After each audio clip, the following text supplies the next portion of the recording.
pense pas que je suis nécessairement un bon célibataire dans le sens où, tu sais, célibataire, ça peut être le fun. Tu peux être libre, tu peux faire, tu sais.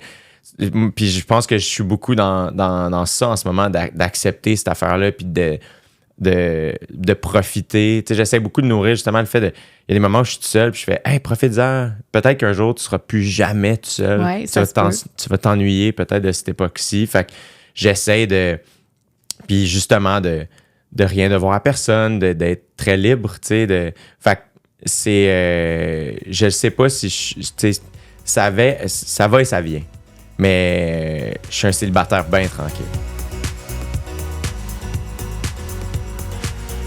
Ouvre ton jeu est présenté par Karine Jonca, la référence en matière de soins pour la peau, disponible dans près de 1000 pharmacies au Québec. Bonjour tout le monde. Aujourd'hui, je vous présente un gars que je connais pas tant, donc je vais le découvrir en même temps que vous.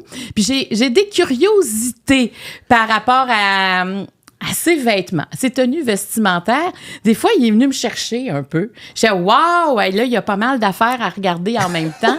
On en parle, mais on a bien d'autres choses à aborder avec ce gars-là parce que je trouve c'est un gars qui porte bien sa génération, qui nous fait connaître c'est quoi un trentenaire, c'est quoi aussi les revendications des trentenaires.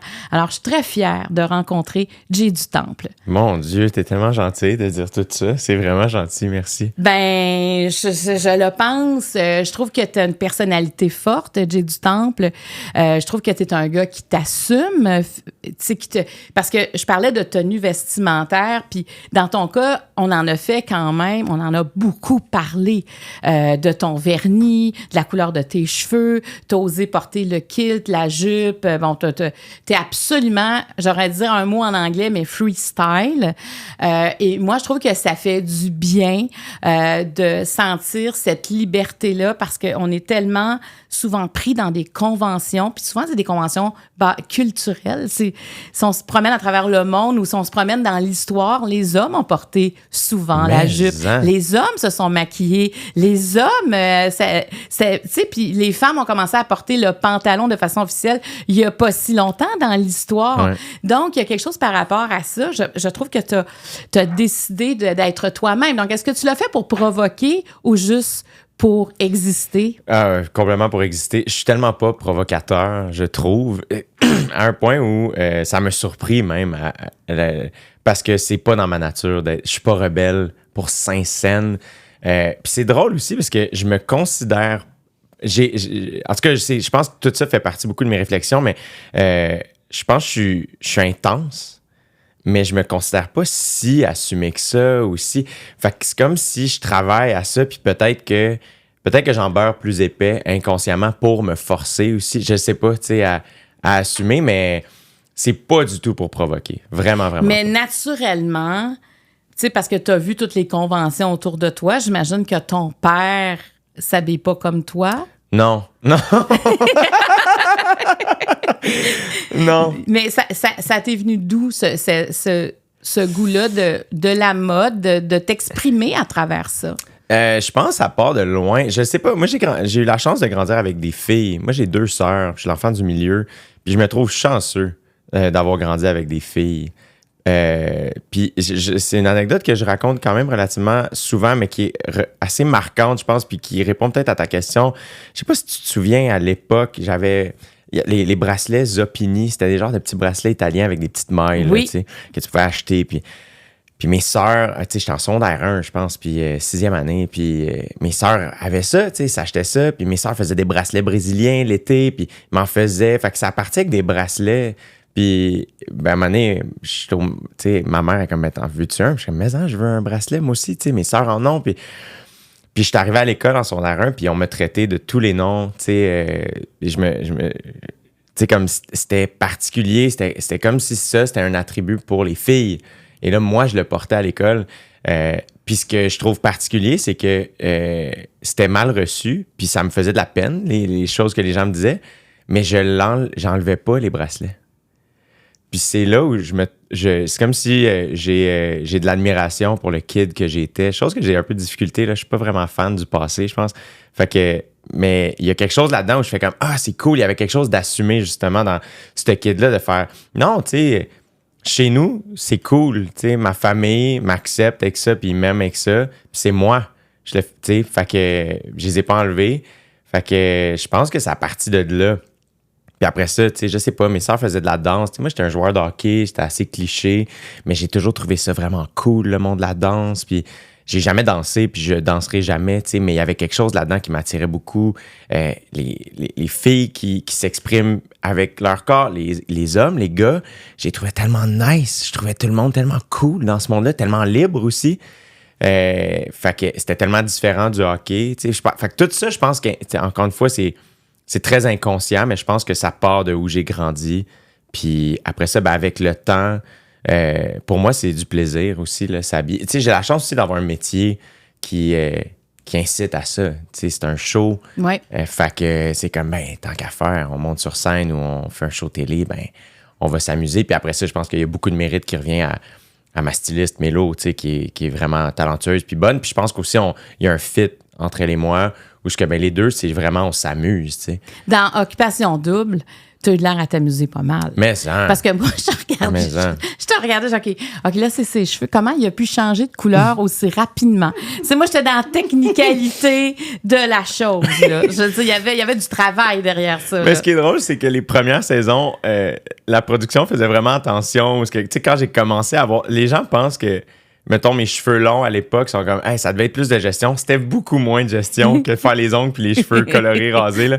Parce que là, il y avait toute l'affaire de la temporalité au début qu'on voulait faire attention. Puis à la dernière saison, on a fait, hey, on laisse. Éclaté. On laisse faire ça, tu sais. Fait que là, ça passait de tous les couleurs. Mais non, c'est pas si compliqué. C'est juste du fun, tu sais. Puis moi, mettons, les artistes que j'admire ou les gens qui m'inspirent, c'est des gens qui ont fait ça il y a longtemps. Puis comme tu as dit tantôt, j'ai rien inventé, tu sais.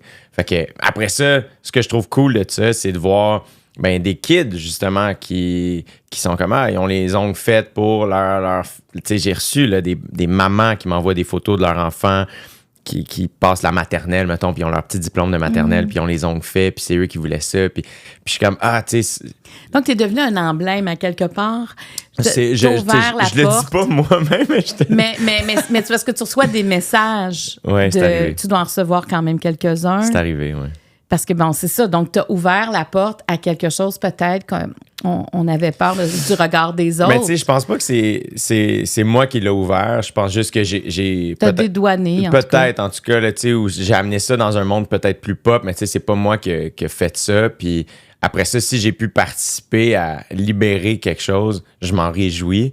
Mais, tu sais, moi, je trouve que t'avais l'air, là, t'avais l'air...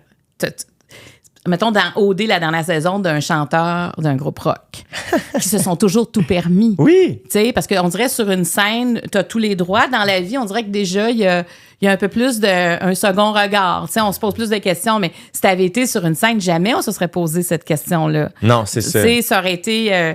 mais moi, je trouve que à un moment donné, j'étais, mon Dieu, ça prend donc bien de la place ou sur le plan médiatique, cette forme de liberté-là. Mais en même temps, si ça a fait du bien à des jeunes, tu sais, si ça a dédouané certains, tu sais, comme des mères qui hésitaient ou des pères qui hésitaient à entendre ce que leur enfant avait à dire par rapport à ça, ils disent, regarde, il le fait, puis c'est tout, là. Ben, puis c'est de réaliser aussi à quel point c'est dans les médias depuis toujours. Ouais. Tu sais, encore une fois, c'est comme si tu n'as pas besoin de creuser bien loin. Tu sais, genre, j'ai regardé le documentaire de David Beckham, tu sais, puis lui aussi, ça, mais après ça, tu recules, puis les Elton John, puis Prince, puis il y en a plein, là, tu sais. Fait que je suis un peu comme, moi, c'est ça qui me surprend à chaque fois, c'est de faire comme, encore? C'est encore un énorme sujet de conversation, tu sais.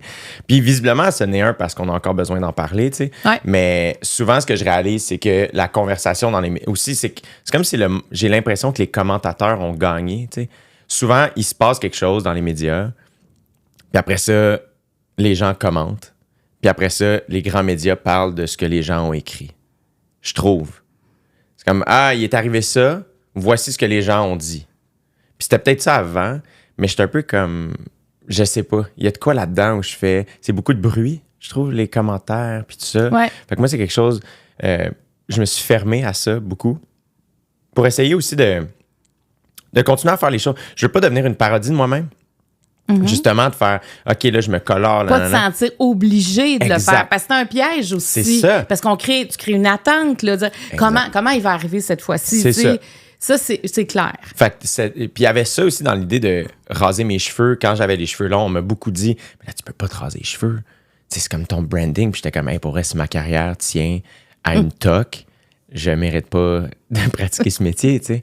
Puis, fait il y a quelque chose dans l'idée aussi de déconstruire tout ça. J'ai toujours peur de m'encabaner moi-même d'une affaire. Fait que je pense que je veux moi-même sortir de ça, tu sais. Fait que, je sais pas, mais les médias, souvent, c'est ça aussi. C'est quand on m'en parle dans les médias, puis ça me fait plaisir d'en parler avec toi parce que je sens que, tu sais, comme c'est pas un hot seat ou whatever, tu sais, mais non. Souvent, quand on m'en parle dans les médias, je fais la seule place où on m'en parle autant, c'est dans les médias. Ben oui. Mais je comprends, mais c'est parce que, tu sais, moi, j'écoutais OD. Je l'écoute pas cette année, mais je l'écoutais jusqu'à la dernière saison.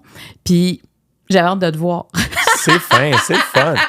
Tu vois, tu sais, je trouvais que pour moi, c'est où est-ce qu'ils vont pousser, tu sais, parce que j'avais comme l'impression que tu étais avec ta styliste, puis, tu sais, puis c'est ça. Moi, j'aime quand on brise les barrières, puis quand on arrête de stigmatiser comme ça doit être comme ça. Toi, y a-tu quelque chose, tu sais, justement, quand tu disais, ben, le fait d'être, en tout cas, d'être sur un stage ou devant la caméra, ça me libère un peu, puis je me permets plus. Ouais. Est-ce que tu as vécu quelque chose de similaire? Ben moi, quand Mario était chef de l'opposition officielle, j'étais en politique. Puis à un moment donné... Puis tu sais, la politique, c'est un autre monde. Oui, puis là-dedans, tu sais, quand je parle de comme une culture, là, tu sais, je trouve ça le fun parce que je vois Geneviève Guilbeault présentement, tu sais, qui est quand même, tu sais, un personnage important dans notre sphère politique, puis... C'est pas la seule, là, mais c'est elle qui vient en tête. Là, elle est à la mode, elle est sur les réseaux sociaux, elle se montre dans sa vie, dans sa piscine avec ses enfants. Mais il y a 20 ans déjà, les réseaux sociaux n'étaient pas présents comme aujourd'hui, mais c'était très... moi, je me souviens, on m'avait engagé une styliste à un moment donné, puis là, ben, je la rejoins au magasin, puis là, on cherche des complets bleu marin, un complet bleu marin, puis ben non, mais je me suis jamais habillée comme ça. Une jupe avec un veston, ben non, Et tu sais, j'étais, hey, c'est quoi cette image-là? Tu sais, moi, j'ai trouvé ça dur de me faire proposer un carcan parce que un chef de l'opposition, ben ça vient avec une femme habillée comme ça. Puis ben non. Tu sais, comme moi, j'ai jamais voulu être à côté de lui quand il faisait un discours. J'étais, mais pourquoi? Mais pourquoi je vais être à côté de lui comme une plante? Tu sais, moi, c'est comme ça, tu sais, s'il y en a qui veulent le faire. Mais moi, je ne pouvais pas et je ne voulais pas entrer dans un moule. Parce alors, tu sais, la tenue vestimentaire, j'ai réfléchi beaucoup à ça, puis je n'ai pas embarqué là-dedans. J'aime porter le veston, mais j'aime pas le petit kit, tu sais, j'aime pas l'espèce de... On est obligé de s'habiller comme ça. Donc, c'est pour ça que quand je vois des gens qui osent faire réfléchir par rapport à quel moment on est bien, dans quoi on est bien, être confortable avec soi-même, puis surtout que ce qu'on dégage et ce qu'on ressent se rejoignent. Tu sais, parce que des fois, moi, si je m'étais habillée comme on me le proposait, c'est sûr que j'aurais été un personnage. Ouais, tu te serais pas senti toi. J'aurais joué à la conjointe d'un chef de l'opposition officielle. J'aurais joué un jeu, ce que je suis incapable de faire. Fait que c'est sûr que des fois, on sous-estime les tenues vestimentaires. Mais oui, mais ça. Quel point ça nous... Est-ce que tu es prête à ouvrir ton jeu? Oui. Parce que tu es là pour ouvrir ton jeu. Alors, il y a des questions vertes qui sont des questions assez générales que je pourrais poser à pas mal d'invités. Les questions jaunes, on commence à les personnaliser. Tu vas voir, là, sont toutes écrites pour toi, ces questions-là. Tu vas repartir avec ton jeu. Non! Dans les rouges, c'est pas mal juste à toi que je pourrais les poser. Les questions mauves, si tu décides de continuer, si tu réponds à une question, tu peux me poser n'importe quelle question. Et tu as un joker. Donc, à n'importe quel moment, tu peux me dire, OK, là, je suis tannée de répondre à cette question-là. Et tu sors ton joker. Et alors, ça, on peut l'utiliser juste une fois. Juste une fois pendant le jeu. Alors, les cartes vertes, tu les brasses, tu m'en donnes 4. De les 4, je vais te les lire. Tu vas en choisir une et je vais en choisir une. Ah, c'est cool. Fait que tu peux les brasser comme ça, Jay, parce qu'elles sont un peu. Il y a un petit peu de statique dans nos cartes. C'est correct. Ça. Ouais, c'est ça. Ça fait que c'est un jeu qui a été conçu pour toi. Ça n'a pas d'allure, c'est bien gentil. Là, je t'en offre 4. Ouais, tu m'en offres 4. On dirait que je vais te donner 1, 2, 3, 4. OK. Elle a voulu. Merci. Merci tellement. Quelle est ta plus grande peur? Quelle importance donnes-tu au regard des autres? Qu'est-ce que la vie t'a appris? Quand je me regarde dans le miroir, je vois. Wow! Et là, je réponds à... T'en choisis une de ces 4-là. C'est 4 excellentes questions. Je pense que je vais parler du regard des autres. Parfait. Pas que j'ai pas envie de répondre aux... Mais moi, après ça, je vais en choisir une Ouais, aussi. parfait. Ben, c'est juste parce que je pense que ça fait beaucoup partie de mes réflexions. Pas juste dernièrement, mais je pense depuis tout le temps. Surtout avec la nature de mon métier. Je pense que j'ai voulu commencer... Si je me souviens, tu sais, moi, j'ai eu la chance de commencer assez jeune. Tu sais, au secondaire, je voulais faire ça. Tu sais, c'était pas nommé, c'était pas clair. Mais maintenant que je pratique ce métier, c'est vraiment évident que depuis enfant, je voulais devenir humoriste. Tu sais. Et je pense qu'au départ, je voulais monter sur scène un peu aussi pour que mes amis me voient être drôle, que mes amis me voient être cool ou tu sais, je sais pas quoi. Et avec le temps, ça a évolué, ça a changé. Je me suis découvert un grand désir de m'exprimer puis de m'assumer puis de devoir travailler ça aussi chez moi. De faire comme... C'est assez contradictoire, mais je pense que j'ai besoin de travailler ça. Puis on dirait que la vie m'a amené vers ce que je dois travailler. C'est-à-dire, puis quand tu montes sur scène, il faut que tu assumes. Hey, t'es en 3D, là. C'est ça, t'as pas le choix. Puis il faut que tu assumes aussi, tu sais, l'humour, c'est un métier que tu apprends devant le monde. Tu sais, il faut que tu acceptes que quand je disais que j'aimais pas le passé, il y a beaucoup de ça, de faire comme « Ah, Colin, tu sais, ça fait 10 ans que je pratique ce métier, je veux pas revoir des vieux extraits de moi. » tu sais. Alors que j'essaie de faire la paix avec ça parce que je suis comme « Hey, c'est grâce à ce kid-là que je suis ici aujourd'hui. » Qu'est-ce que ça te ferait de voir ces images-là? C'est que je suis mal à l'aise, je me trouve pas bon. Fait que c'est comme si je me diminue. Au lieu de voir l'amélioration. Ouais, tout le travail. Exact. T'as pas encore d'empathie pour ce jeune-là. Je travaille à en avoir vraiment fort parce qu'encore une fois, je fais hey, tu sais, j'ai croisé Daniel Grenier récemment, tu sais, un humoriste, puis il disait comme hey, tu sais, je paye mon épicerie avec des jokes. Puis j'étais comme my God, c'est vrai, tu sais. Puis après ça, il y a 2-3 semaines, j'étais backstage dans ma loge avant le show au Petit Champlain à Québec avec ma première partie Charles Pellerin. Puis à un moment donné, j'ai dit, je suis comme hey, on est des humoristes. Tu sais, comme Ouais. on l'oublie. Parce que c'est comme, c'est notre job. Mais je suis comme, attends, là, tu sais, si tu m'avais dit ça à 13 ans, là, comme, hey, dude, tu vas être humoriste, tu sais, j'aurais capoté. Fait que... Il y a des gens qui vont aller te voir, puis tu vas leur faire du bien. Tu sais, il y a beaucoup ça dans l'humour. Tu sais, c'est ce qu'on cherche, un exutoire, l'humour pour le public. Ouais, c'est fou. Puis c'est ça qui est particulier, c'est que je pense que là, c'est rendu à un point où je le fais beaucoup pour moi. Je pense que moi, ça m'aide. Moi, j'aime ça. Ça sort le meilleur de moi-même. Ça nourrit mes réflexions. Fait que des fois, je me pose la question à savoir, je suis-tu égoïste dans mon métier? Est-ce que je le fais juste pour moi? Mais je pense que ce que tu viens de nommer, c'est exactement ça. C'est que je pense qu'il faut que ça parte de moi. Ben oui. Puis après ça, ça va connecter avec les autres. Puis c'est là où je pense que ça devient un tout. Mais si les gens y vont, c'est que ça connecte. C'est ça. T'sais, sinon, les gens iraient pas. T'sais. C'est ça le souhait, en tout cas. Mais quand tu étais jeune, puis tu te voyais déjà humoriste, à quoi tu pensais à ce moment-là? Qu'est-ce que tu voulais vivre? Je sais pas, il y a quelque chose de... Je me souviens la première fois que j'ai vu un humoriste sur scène, tu sais, puis c'était même pas un humoriste professionnel, ça aussi, je l'ai déjà raconté, mais je te raconte rapidement, j'étais en 5e année, ma sœur est en secondaire 1, puis c'est son gala de fin d'année, puis ça se passe à la Place des Arts. Et il y a un élève de secondaire 3 ou 4 qui monte sur scène à un moment donné tout seul, puis il fait un monologue. Et j'étais renversé après. Comme à ce moment-là, tu sais, comme un enfant, c'est dur les émotions, tu comprends pas comment tu te sens. Ouais. Mais c'est un souvenir tellement clair dans mon esprit de maintenant je le sais parce que je l'ai revécu à l'âge adulte. Je l'ai revécu en allant voir d'autres humoristes. De ne pas pouvoir parler après le show alors que c'est un show d'humour. Tu ris pas, là. Mais je ris pendant le show, mais après, c'est comme ça m'a tellement rentré. Je t'en parle, j'ai des frissons. J'ai le moton. Après, je sors du show, puis ça me met à l'envers. Il y a quelque chose dans cet art-là qui vient me chercher à un autre niveau qui est dur, que je comprends pas ça vient d'où. Mais, fait qu'il y avait cette affaire-là où c'était une grande attraction de « Ah, je veux être ça. Je veux être là. » Puis... Mais quand tu dis « je veux être là », c'est que tu veux provoquer ce que tu viens de ressentir. Probablement. Ou en tout cas, tu sais, je sais... Parce que tu as cette vision-là, là, toi, tu le reçois. Puis est-ce que c'est les propos qui te font autant réagir? Est-ce que c'est le fait de rire qui te fait autant réagir? Je le sais pas. C'est ça qui est particulier parce que ça m'émeut, même si c'est drôle. Fait que je pense que oui, le rire, c'est une grosse affaire dans ma vie chez nous. Encore une fois, je pense que le fait de grandir avec des filles, je me suis jamais battu, moi, avec mon frère. T'es pas tiraillé. Je suis pas tirailleux. Puis il y a des gens qui se battent avec leur sœur, c'était pas mon cas. On s'est jamais chamaillé, tiraillé, battu. C'était pas ça. Fait que nous autres, la manière qu'on se faisait réagir, c'est qu'on se faisait rire. C'est ça qu'on faisait, tu sais. Puis chez nous, c'était ça. Puis là, à un moment donné, quand tu fais rire, tu sais, on est très ricaneux à la maison.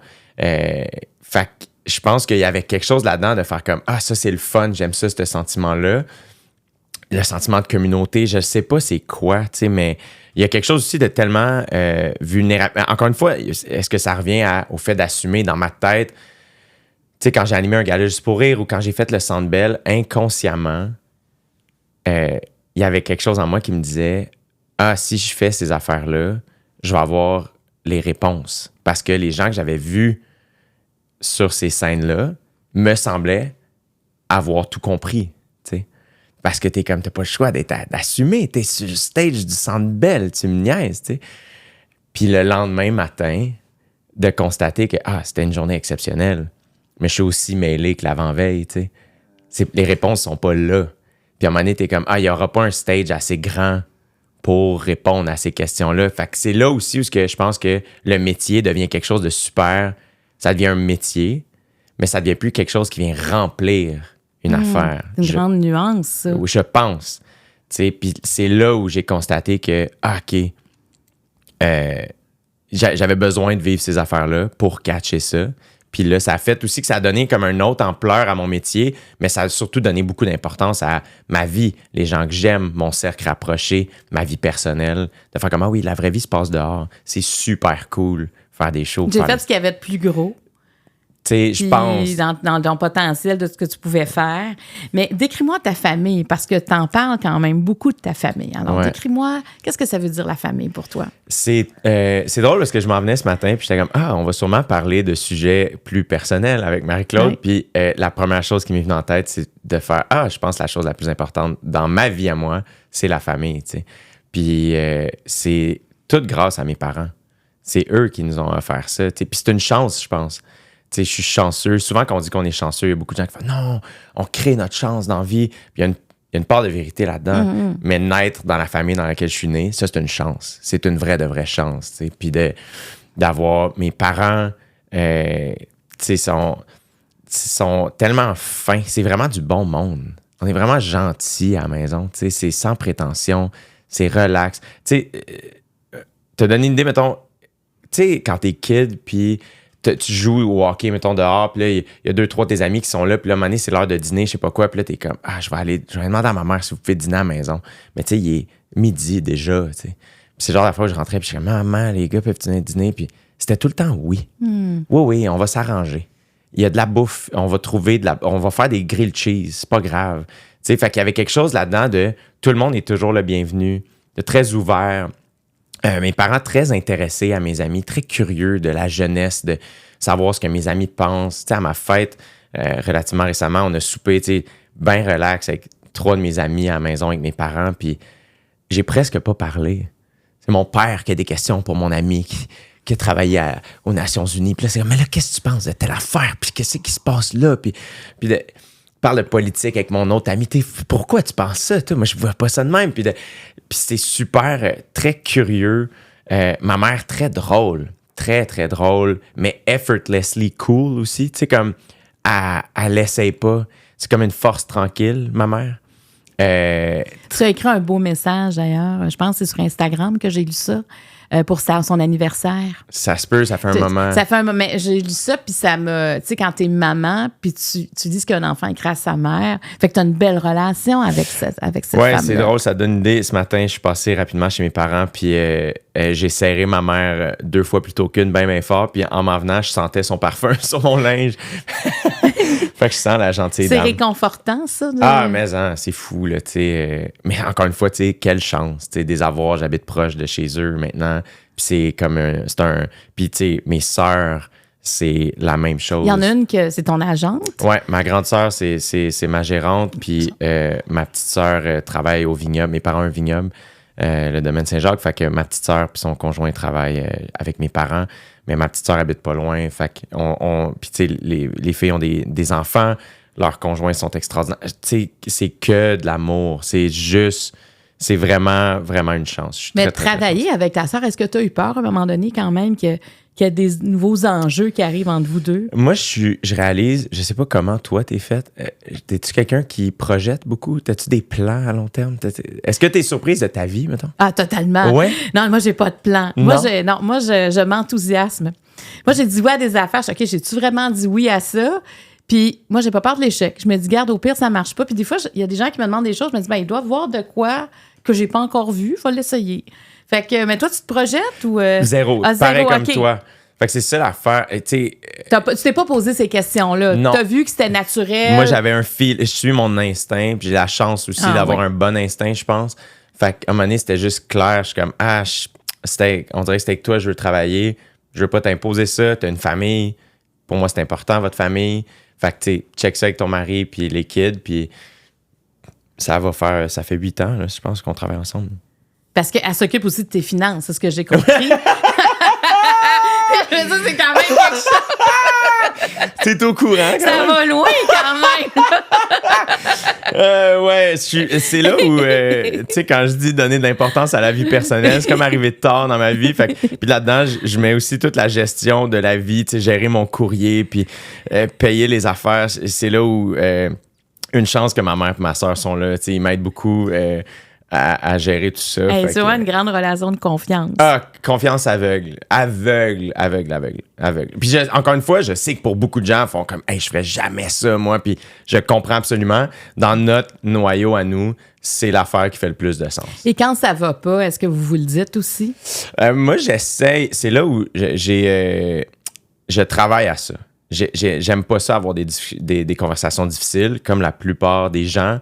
Je trouve qu'il y a des gens qui ont pas peur de ces affaires-là. Moi, j'ai peur, je veux pas faire de peine, je veux pas mettre à l'envers, je doute beaucoup de moi. Fait que si je sens quelque chose, puis que je sais que ça va faire de la peine peut-être à l'autre ou que ça va être une conversation difficile, mon réflexe, c'est de faire comme, j'ai-tu raison de penser ça? Est-ce que je vois clair comment l'autre pourrait se sentir? Puis, tu sais, j'essaie de voir tous les angles. Mais oui, on se parle, tu sais, puis c'est important. Après ça, il y a une partie de moi aussi qui... puis je le dis depuis le début avec ma soeur, puis je le répète encore aujourd'hui, je suis comme, c'est pas une joke quand je dis que l'affaire la plus importante, c'est que t'es ma soeur, tu sais, ou que la famille, c'est pas une blague. Je le dis pas parce que c'est une belle phrase à dire, c'est vraiment sincère. C'est l'affaire la plus importante. Je veux jamais que notre job fasse que Noël est weird, tu sais. Fait que puis c'est là où je pense que, encore une fois, on est chanceux de s'aimer aussi fort puis de savoir à ce point-là parce que jusqu'à maintenant, ça... Même quand, tu sais, c'est inconfortable, là, le travail, c'est pas linéaire, mais on a toujours réussi à... Il y a comme aucun doute dans mon esprit. Je suis comme, c'est avec elle que je travaille, puis ça va être... Mais là, ça va bien, ça fait 8 ans. Oui, c'est ça n'a pas de sens. Un de tes plus beaux souvenirs de famille, ça serait quoi? Ce qui me vient en tête, c'est le chalet. Tu sais, là, mes parents ont un vignoble, mais avant d'avoir un vignoble, on avait une vie. Oui, parce que c'est être agriculteur aussi, avoir un vignoble. Ah, Ça a absolument. l'air bien beau de voir les bouteilles de vin, mais pour remettre le vin dans la bouteille, il y a un travail sur la terre qui est immense. Oui, c'est Beaucoup du stock, de stress là. aussi. Tu vois, cette année, il y a eu un gel printanier au mois de mai. Puis, fait que ça, c'est souvent la nuit, ça va descendre en bas de zéro. Puis là, les bourgeons sont déjà sortis. Fait que si ça gèle, les bourgeons gèlent, puis on perd la récolte. Et moi, je reviens... puis souvent, il y a comme une semaine ou deux là, où il y a des risques de gel. Fait que mon père et mon beau-frère sont bien stand-by à tout ça. Puis ils checkent ça. Puis un soir, j'étais allé voir le show de Daniel Bélanger au Métropolis avec un de mes amis. Puis après ça, on est allé prendre un verre. Puis je reviens vers la maison, pas trop tard. Puis je vois que ma mère m'a écrit, elle m'a texté. Fait que je suis comme, elle est encore debout. Il est-tu 11h30, mettons? Fait que je l'appelle. Je suis comme, hey, t'es pas couché? Puis elle est comme, non, c'est ça, là. Les gars sont dans le champ. Il y a un risque de gel. Ça va être une longue nuit, je pense. Tout ça. Fait que je suis comme, OK, ben je vais leur dire. Fait que là, ben, j'ai texté mon beau-frère. Faire comme, hey, tu sais, si vous avez besoin d'aide, je suis là. J'ai pas eu le temps de peser sur send. Il m'a appelé. Il est comme, hey, je sais pas si t'es sérieux, mais je dis pas non. Puis je suis comme, ah, parfait, ben je passe chez nous, je me change, puis je m'en viens, tu sais. Fait que je passais à la maison, j'ai mangé 2 toasts, je me suis changé, puis je suis arrivé, puis là, ben, on a couru dans le champ toute la nuit à allumer des petits feux un peu partout pour être sûr que le gel tombe pas. Puis, mais tu sais, c'est comme si le temps s'est arrêté, puis il y avait, tu sais, c'était... C'est ça qu'il fallait que tu fasses. C'est ça qu'il fallait qu'on fasse, tu sais. Puis c'était même pas une affaire de job ou de fierté, c'était juste la famille. C'est comme, hey, nous, il faut qu'on sauve la récolte, c'est tout. Puis c'était fait même dans le plaisir. C'est bizarre, tu sais, on souhaite pas ça, mais on se sentait tellement vivant, toute la gang, puis tout le monde les deux pieds là-dedans. Ma mère qui s'occupe des petites à ma soeur qui est dans le champ. Puis là, mais tu te sens utile. Puis là, de finir, à un moment donné, le soleil se lève, puis là, t'es comme, OK, on sait pas si on l'a sauvé, mais on pense qu'on l'a eu. Puis là, on rentre tout à la maison à 7 heures, puis là, il fait clair, puis là, on est en train de déjeuner, puis on n'a tout pas dormi, puis là, c'est comme, bon, on va savoir vers 11 heures si tout est correct. Puis finalement, mon père m'appelle à midi, puis il est comme, on l'a sauvé. Tout est correct, tu sais, on l'a eu.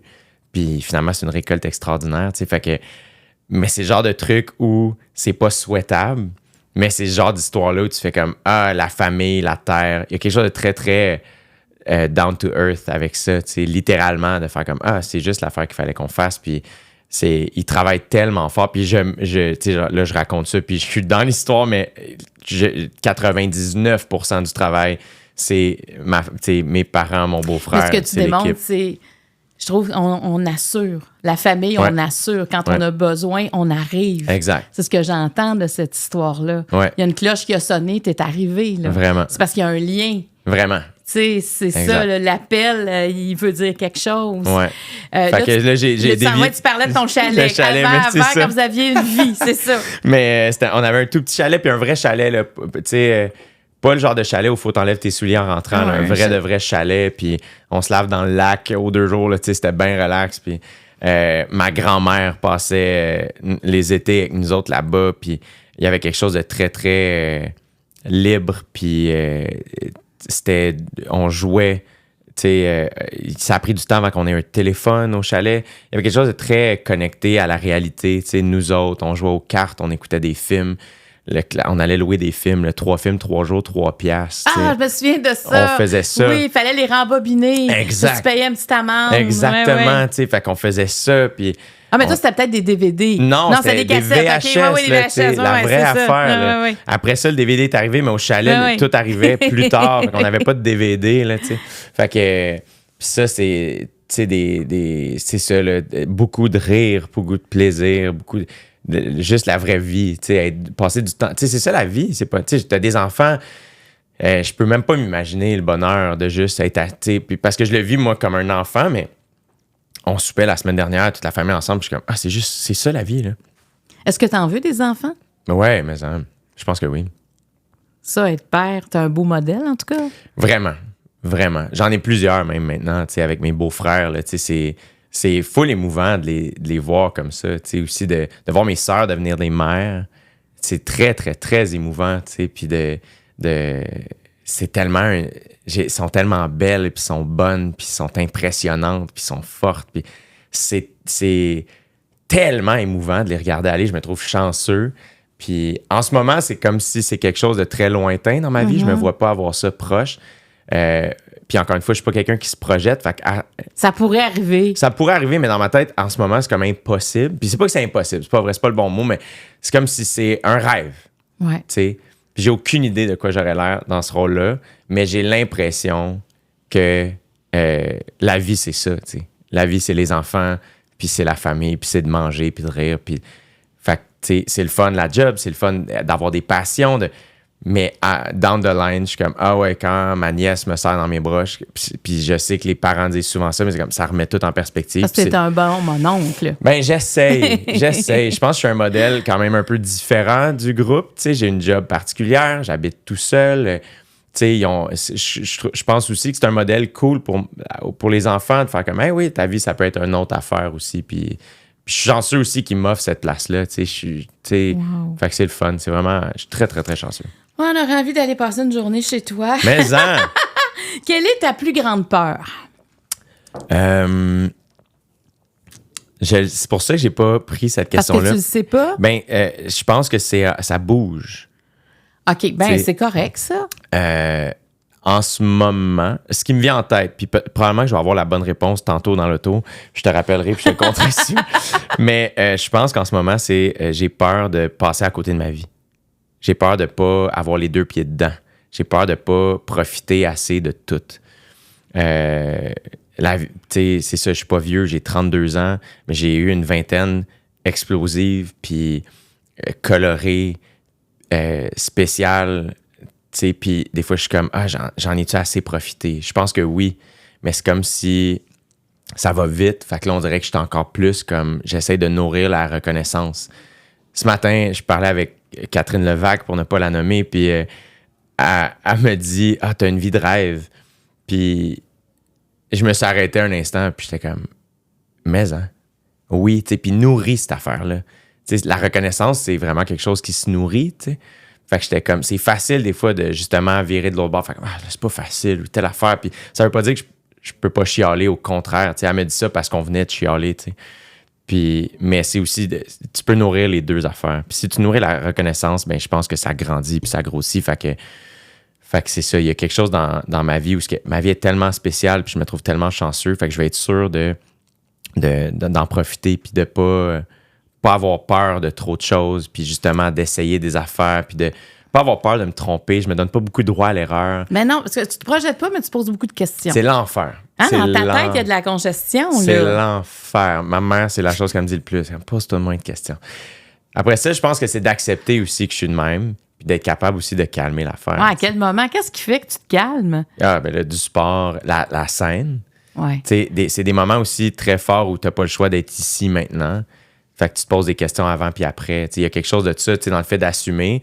C'est que je pense aussi que je suis quelqu'un qui doute énormément. Pour un humoriste, je pense que c'est bon parce que tu travailles jusqu'à la dernière seconde. Mais une fois que tu montes sur scène, tu plonges. T'as pas le choix. T'sais. C'est plus dans le sport la même chose. Fait que je pense que ça, c'est deux moments très forts dans ma vie. Des lieux où justement, même si j'ai peur, j'ai pas le choix de plus avoir peur ou en tout cas de faire semblant que j'ai pas peur puis d'y aller. T'sais. Mais est-ce que tu t'empêches de faire des choses, justement, par toutes ces pensées-là? C'est ça je pense pas. C'est là où C'est là que tu aurais peur de t'empêcher de faire des choses. Je me trouve chanceux quand même parce que je pense beaucoup, mais je fonce pareil. C'est comme si je suis capable, j'ai la chance de c'est pour ça que je pense que je suis nerveux, ça paraît pas. Je pense que je suis un être assez nerveux, assez stressé, mais je pense que je suis quand même courageux aussi, qui fait que je vais y aller pareil. Je me donne pas le choix. Je suis quand même discipliné, fait que je suis comme, OK, là, t'as peur, mais il faut que tu y ailles. Mais, encore une fois, je me lance des fleurs, mais il y a sûrement des facettes de ma vie où je suis comme, là, tu y vas peut-être pas, tu sais, puis t'as peur. Fait Est-ce que tu consultes? Oui, je m'en vais là tantôt. J'étais comme une grosse journée, Marie-Claude Barrette, puis après ça, le psy. Mais qu'est-ce qui t'a amené, toi, à consulter dans la vie? La première fois que j'ai appelé un psychologue, c'est parce que je me suis surpris. J'étais vraiment plus jeune, dans vingtaine. Puis je me suis surpris. C'était un moment, je vivais un petit conflit là, avec un ami, puis c'était compliqué. Puis visiblement, je ne m'exprimais pas bien, puis eux non plus. Et je me suis surpris à parler fort au téléphone. Puis à un moment donné, je me suis arrêté, puis je suis comme, je suis pas quelqu'un qui crie, moi. Puis là, ça fait quelques conversations où le ton lève. Ouais. Et ça, c'est pas moi. Fait que j'ai raccroché. Puis j'avais un ami des mois avant qui m'avait donné le numéro d'un thérapeute, puis j'ai appelé. Puis c'est comme ça que j'ai commencé. Puis après ça, j'ai changé. Là, j'ai eu une psy pendant un moment. Puis ce qui est le fun, je trouve, de ça, c'est que c'est comme si les bienfaits de ça, je sais pas si tu consultes, mais les bienfaits de ça, moi, je les vois pas tout le temps, tout de suite. Pendant la... Souvent, c'est des mois après que je suis comme, là, j'ai absorbé la matière, mettons. Ou là, je me suis amélioré. C'est comme si on a parlé de quelque chose, on a travaillé une affaire où souvent, c'est les réactions. C'est parce que la pulsion monte. Je suis impatient. Fait que ça va tout le temps monter, mais là, c'est de gérer l'impatience ou de gérer le stress. C'est ta réaction que tu peux travailler, en tout cas dans mon cas.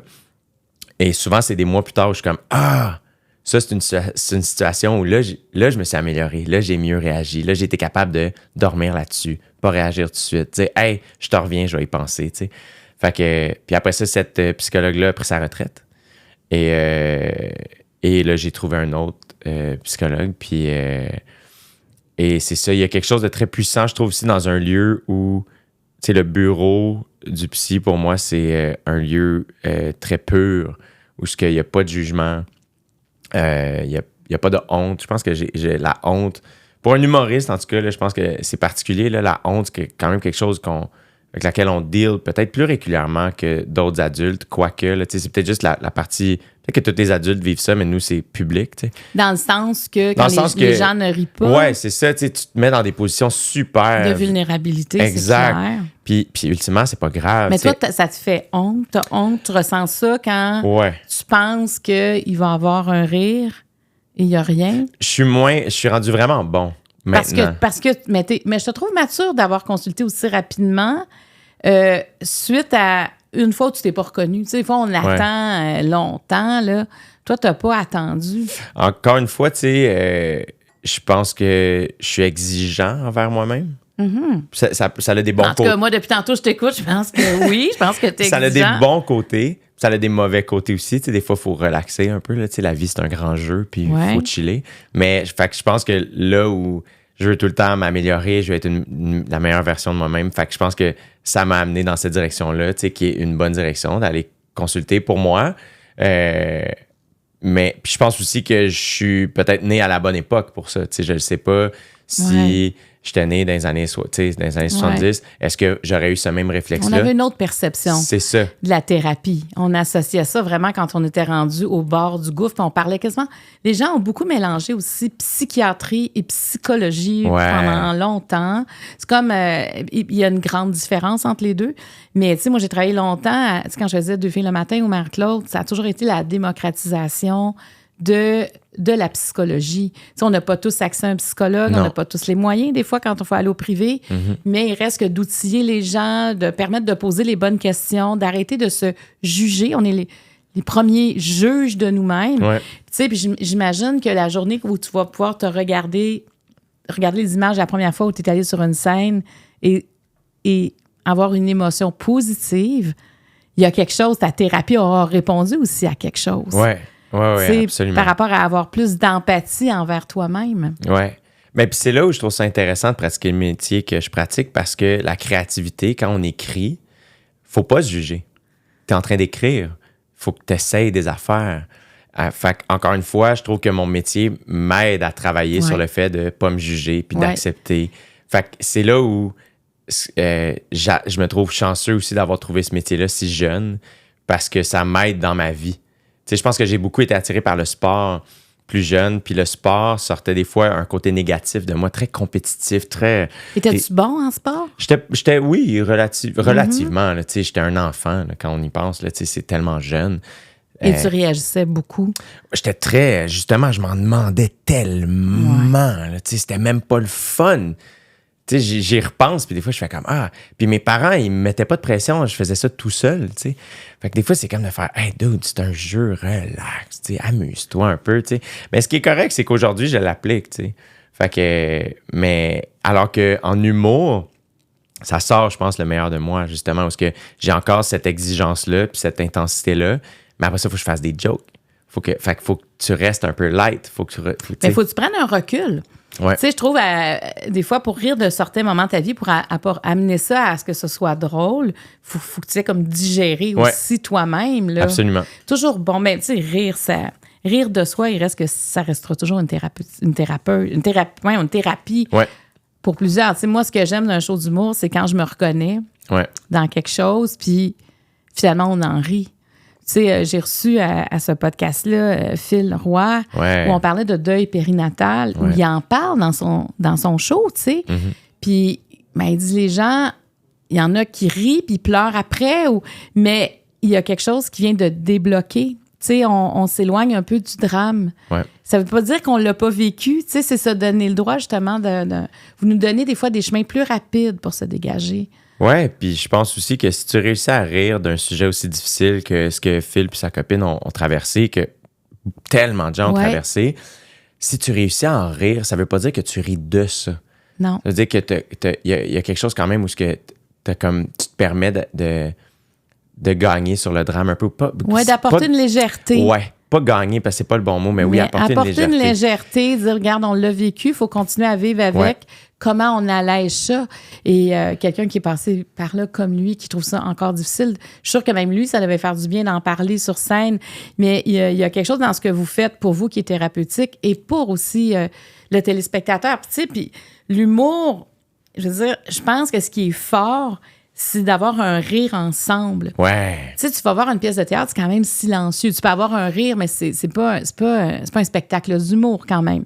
Mais quand on va voir un spectacle d'humour, on s'attend à rire et de perdre un peu le contrôle de soi parce qu'on rit. Moi, je pleure quand je ris. Puis ces moments-là, mon Dieu, que ça fait du bien. Ouais. Tu sais, c'est pas pour rien que les salles aussi se remplissent, surtout avec les humoristes au Québec. Ouais, c'est tellement spécial. Puis c'est là où je me trouve chanceux. Tu sais, même quand ma première partie sur scène, d'entendre les rires, d'écouter les rires. Ah, ça, là. C'est.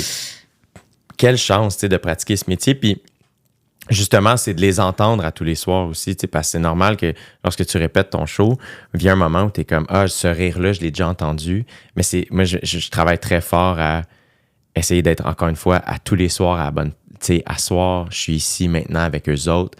Puis c'est ça qui est... Souvent, les gens vont faire « Comment tu fais pour répéter le même show? » Ouais. Puis je suis comme « c'est tellement vivant. » Parce que tu as des nouveaux visages aussi devant toi chaque soir.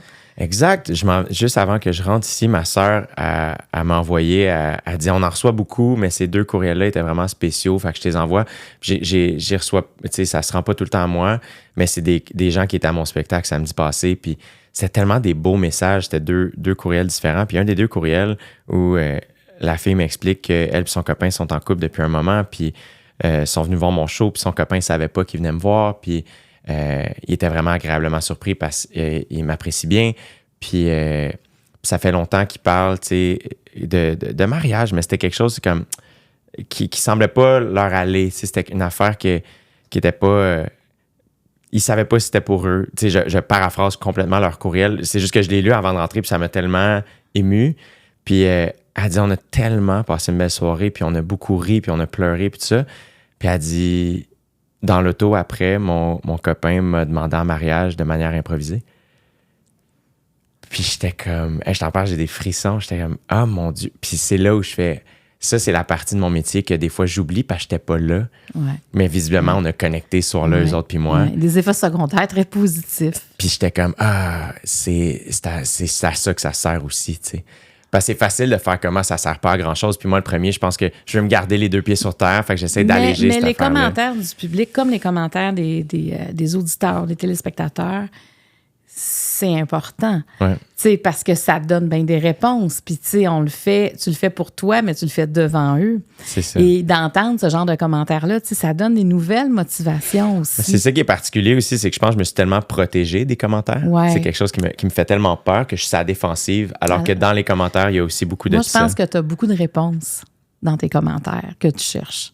On dirait que je suis une aventure, mais tu sais, moi, avec toutes les années que j'ai fait, là, tu sais, des fois, ils disaient, mais les gens, tu fais tout le temps la même affaire année après année. Tu sais, tu parles d'anxiété, parles de dépression, parles de finances. Mais ouais, mais quand tu lis les commentaires, puis tu vois la différence que ça fait dans la vie des gens, d'avoir un invité qui dit une phrase, cette phrase-là, il donne plein de réponses, ou il vient d'apprendre qu'il faudrait qu'il consulte parce que finalement, il y avait quelque chose, puis il attendait pour rien. Ben ça donne le goût de continuer. Oui. C'est pas par rapport à moi. Ben oui, mais moi, ça nourrit quelque chose en dedans. Tu sais, parce qu'il faut donner un sens à ce qu'on fait. Puis là, ben, des commentaires comme ça donne un sens. Mm-hmm. Mais, tu sais, quand tu as une mauvaise critique, là, tu dis toujours aux gens, ben merci d'être venu. Ouais. Tu sais, ils sont quand même allés. Puis quand tu fais de la télé, je veux dire, tu as le droit de changer de poste. Mais aussi, c'est ce que j'ai appris avec le temps. Encore une fois, je pense que j'ai peur du regard des autres. J'ai peur. Et je me mets sur la défensive moi-même parce que... oui, tu te protèges. Le monde est fin avec moi. Je suis tellement chanceux. Fait que je me mets sur la défensive à cause de 2-3 critiques. Et avec le temps, j'ai réalisé que si ça m'a autant affecté, c'est que les chances sont que la critique avait un peu raison. Mais oui, mais c'est correct. Fait que ça m'a comme gratté à bonne place techniquement. Mais alors que hier, mettons, j'ai eu la chance d'aller à la première du film de Chloé Robichaud, Les Jours heureux. Puis j'étais seul, fait que j'arrive dans la salle, puis je passe, je suis au milieu de la rangée, fait que là, excusez tout le monde, hein, je m'assois, puis je suis assis à côté d'une dame, tu sais. Puis, fait que quand elle se lève pour me laisser passer, je suis comme, hey, désolé, mon Dieu, je suis à côté de vous, tu sais. Puis elle est comme, c'est vous qui êtes à côté de moi, tu sais. Fait que là, j'ai bien compris qu'elle savait j'étais qui, puis j'étais comme, mon Dieu, mais ça fait, oui, tu sais, bonjour, enchanté. Puis comme je suis la belle-mère de Sophie Desmarais, qui est l'actrice principale du film, tu sais. Et finalement, on a discuté jusqu'à ce que le film débute, tu sais, puis elle était tellement gentille avec moi, puis j'étais comme, oui, quelle chance, tu sais, que j'arrive tout seul. J'avais peur d'arriver tout seul. J'étais comme, je suis tout seul, j'étais supposé être... J'avais 2 billets, puis j'ai pas trouvé quelqu'un pour venir avec moi. Là, tu sais. Puis finalement, j'étais comme, quelle... Tu sais, probablement, tu n'aurais pas parlé si tu avais été avec quelqu'un d'autre ou tu aurais dit un petit bonjour plus timide. C'est ça. Mais de faire aussi, genre, cette dame-là aussi, avec le métier que je pratique, mais cette dame-là... Elle te connaît. Elle me connaît, puis elle est gentille avec moi. C'est quelle chance. Tu sais, là, je vais donner un conseil de vieille, finalement. Tu sais, des fois, on a eu ça, un conseil, mais lis tes commentaires. N'aie pas peur de ça, parce que je te dis, là, tu sais, quand tu disais tantôt, j'ai fait le Centre Bell, je pensais avoir des réponses. Les réponses, là, viennent souvent des gens qui nous suivent, des gens qui nous connaissent, parce que ces gens-là ont l'impression de te connaître, puis ils apprécient quelque chose chez toi, puis justement, des fois, quand ils vont commenter quoi, ça, je pourrais l'ajuster. Tu sais, moi, des fois, j'avais des idées que on va changer ça, là, on a eu des commentaires négatifs. OK, on a eu 3 sur 1000. OK, tu sais, il faut aussi... Remettre en perspective. On va tout changer pour 3, parce qu'on retient ces 3-là. C'est fou. Mais les autres qui ont écrit, non, ça vaut vraiment la peine de les lire. Je te dis, là, ça fait une différence dans ce qu'on fait. Mais c'est notre contact avec les gens. Tu sais, quand tu vas faire ton épicerie et les gens te parlent, je veux dire, c'est ça. C'est aussi pour eux qu'on le fait. Tu sais, c'est pour nous, mais tu les fais devant eux, tes salles. En tout cas, moi, je trouve que le public, c'est ce qu'il y a de plus beau. Vraiment. On a cette chance-là d'avoir un public. Vraiment. Alors, je te donne, on rentre dans les jaunes, tu les brasses et tu m'en donnes 3. OK. 3 questions. Ça, c'était les plus faciles. C'est les plus faciles, 6 mois. Je t'en donne 3. Ouais, tu m'en donnes 3. OK, je vais te donner les 3 d'en dessous, tiens. Parfait. Alors, voici. Quel type d'amoureux es-tu? Quelle rencontre a fait une différence dans ta vie? Qu'est-ce qui te rend vulnérable? T'en choisis une des 3, je vais en choisir une aussi. C'est des bonnes questions. Je vais prendre celle du milieu. Quelle rencontre a fait une différence dans ta vie? Encore une fois, j'y vais juste parce qu'on dirait que tu me dis les questions, puis il y a des flashs qui me sont venus, puis le flash qui m'est venu, puis je pourrais nommer bien du monde, mais puisque j'y parlais ce matin, on dirait que c'est d'elle je vais parler, mais c'est Catherine Levac, qui est vraiment... c'est fascinant comment... c'est vraiment une personne spéciale dans ma vie. C'est quelqu'un à qui... puis des fois, j'oublie qu'on est des personnalités connues, là, justement, là, dans ma tête, c'est comme on est tellement juste 2 amis, puis... Elle représente quoi pour toi? C'est que c'est quelqu'un... C'est quelqu'un que j'aime de plus en plus fort à chaque fois que j'y parle. C'est quelqu'un qui me fait sentir vu, entendu, compris, pas seul. Je pense que je me sens seul des fois, puis c'est juste un sentiment, c'est pas nécessairement réel. Puis c'est quelqu'un qui, quand j'y parle, je fais « Ah oui, c'est vrai, t'es pas tout seul. » Puis c'est comme une rencontre aussi, tu sais, ça s'est passé à l'école de l'humour, fait qu'il y avait quelque chose par rapport aussi à notre métier, fait qu'on a connecté à plein de niveaux. On se suit beaucoup aussi, tu sais, carrière-wise, il y a quelque chose où notre compréhension l'un de l'autre est très profonde. Puis, tu sais, là, je suis rendu parrain d'un des jumeaux de Catherine et Chloé. Fait que c'est comme si notre relation a pris une autre profondeur de faire comme, mon Dieu, les filles m'ont invité dans leur famille, tu sais, puis hier, justement, à la première de Chloé, j'étais très ému de ça. Je me trouvais chanceux qu'il m'ait offert cette place-là. Fait que c'est quelqu'un qui fait une différence dans ma vie, surtout plus au niveau de tout. C'est quelqu'un aussi, elle est tellement douce. Elle est très directe aussi, Kat. Elle est très honnête. Mm-hmm. Très, très, très honnête. Fait que c'est quelqu'un qui me dit les choses, même si j'ai pas nécessairement envie de les entendre. Il y en a beaucoup qui te disent les choses? Oui. T'en as beaucoup.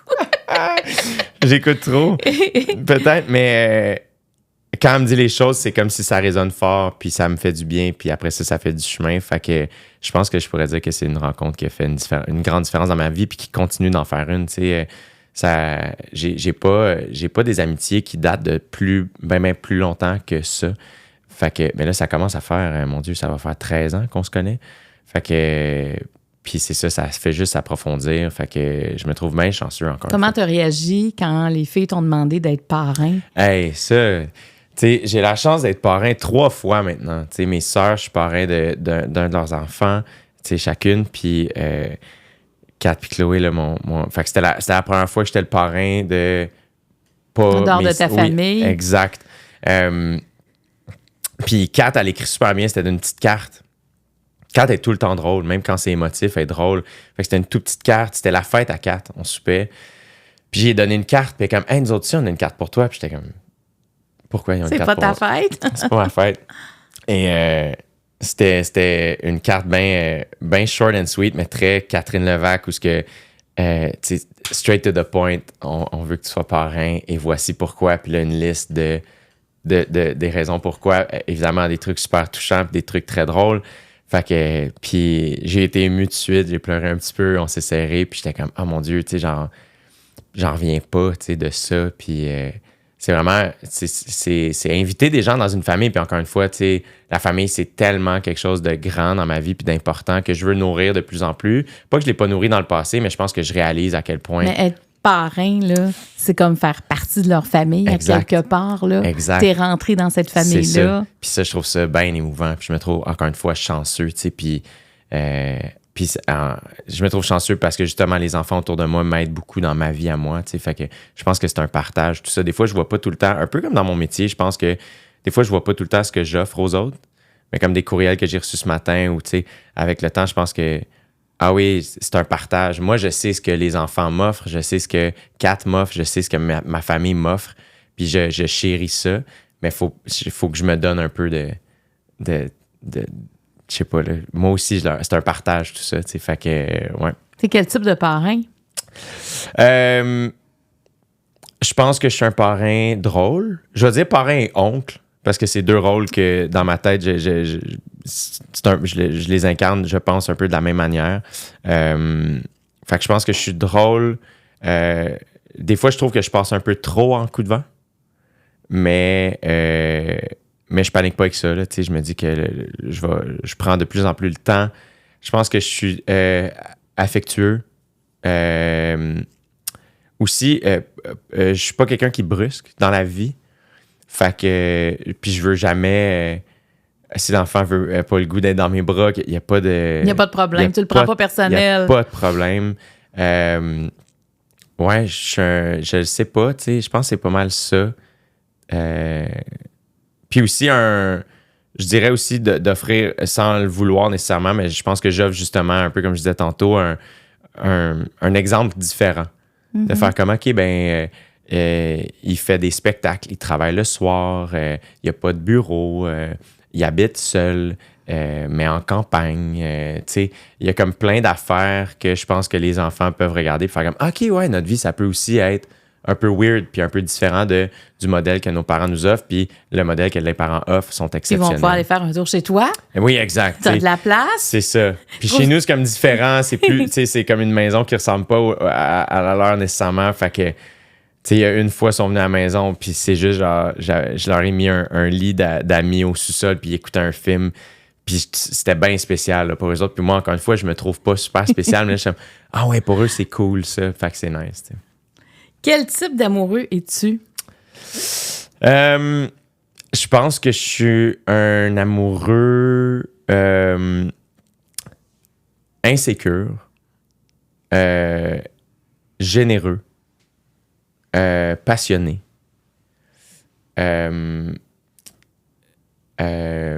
doux,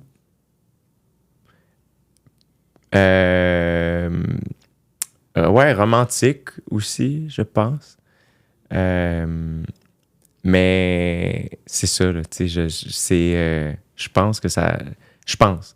Après ça, encore une fois, je vieillis, tu sais, fait qu'avec le temps, je pense que j'ai beaucoup appris de mes relations. Je parle beaucoup de ça dans mon spectacle. Fait que je pense aussi que avec le temps, j'ai changé un peu comme amoureux, tu sais. Je pense que je suis moins insécure que je l'étais, ou en tout cas, si je le suis, je le gère différemment. Comment ça se manifeste, cette insécurité-là? Peur de perdre.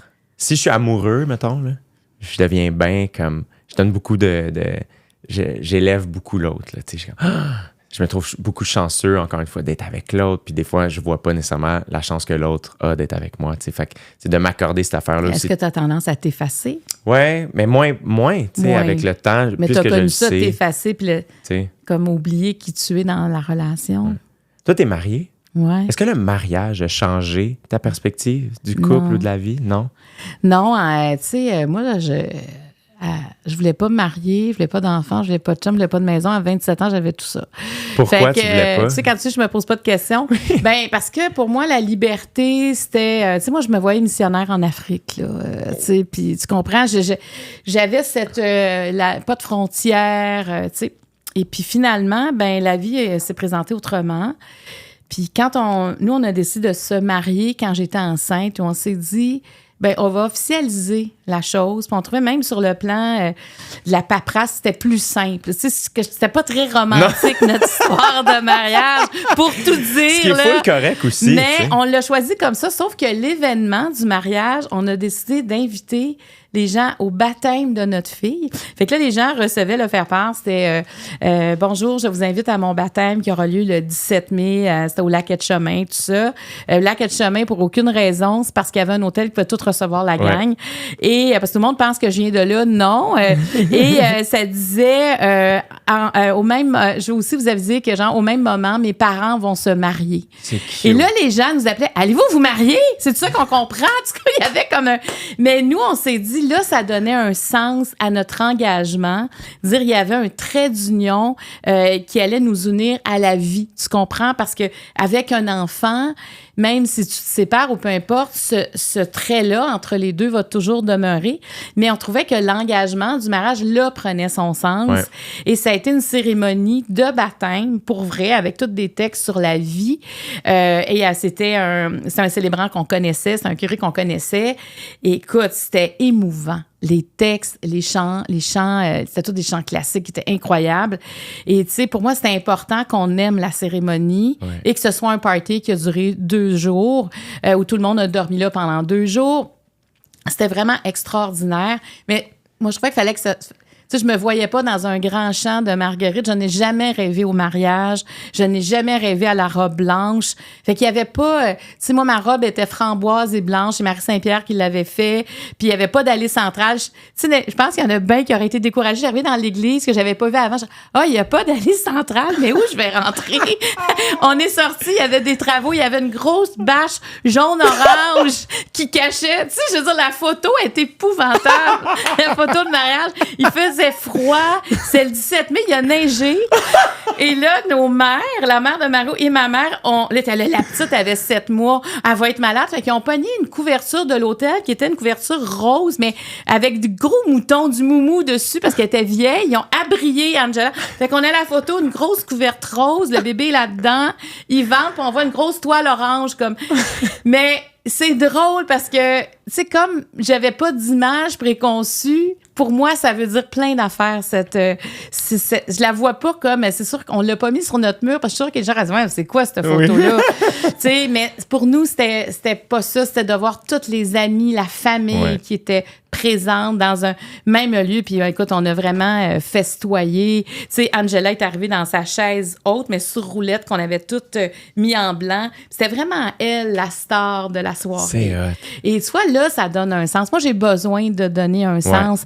Et est-ce que ça a changé quelque chose après? Pas tant, tu sais, parce que tu reviens à la maison, puis mais quand même, de dire aux gens, on s'engage l'un envers l'autre. Il y a quelque chose qui apporte à réflexion, tu sais, parce qu'on le ferait pas avec tout le monde. Non, c'est ça. Tu sais, je pense que ça différencie peut-être cette personne-là, dire j'avais d'autres personnes, j'ai jamais pensé m'engager avant, et là avec toi je le pense.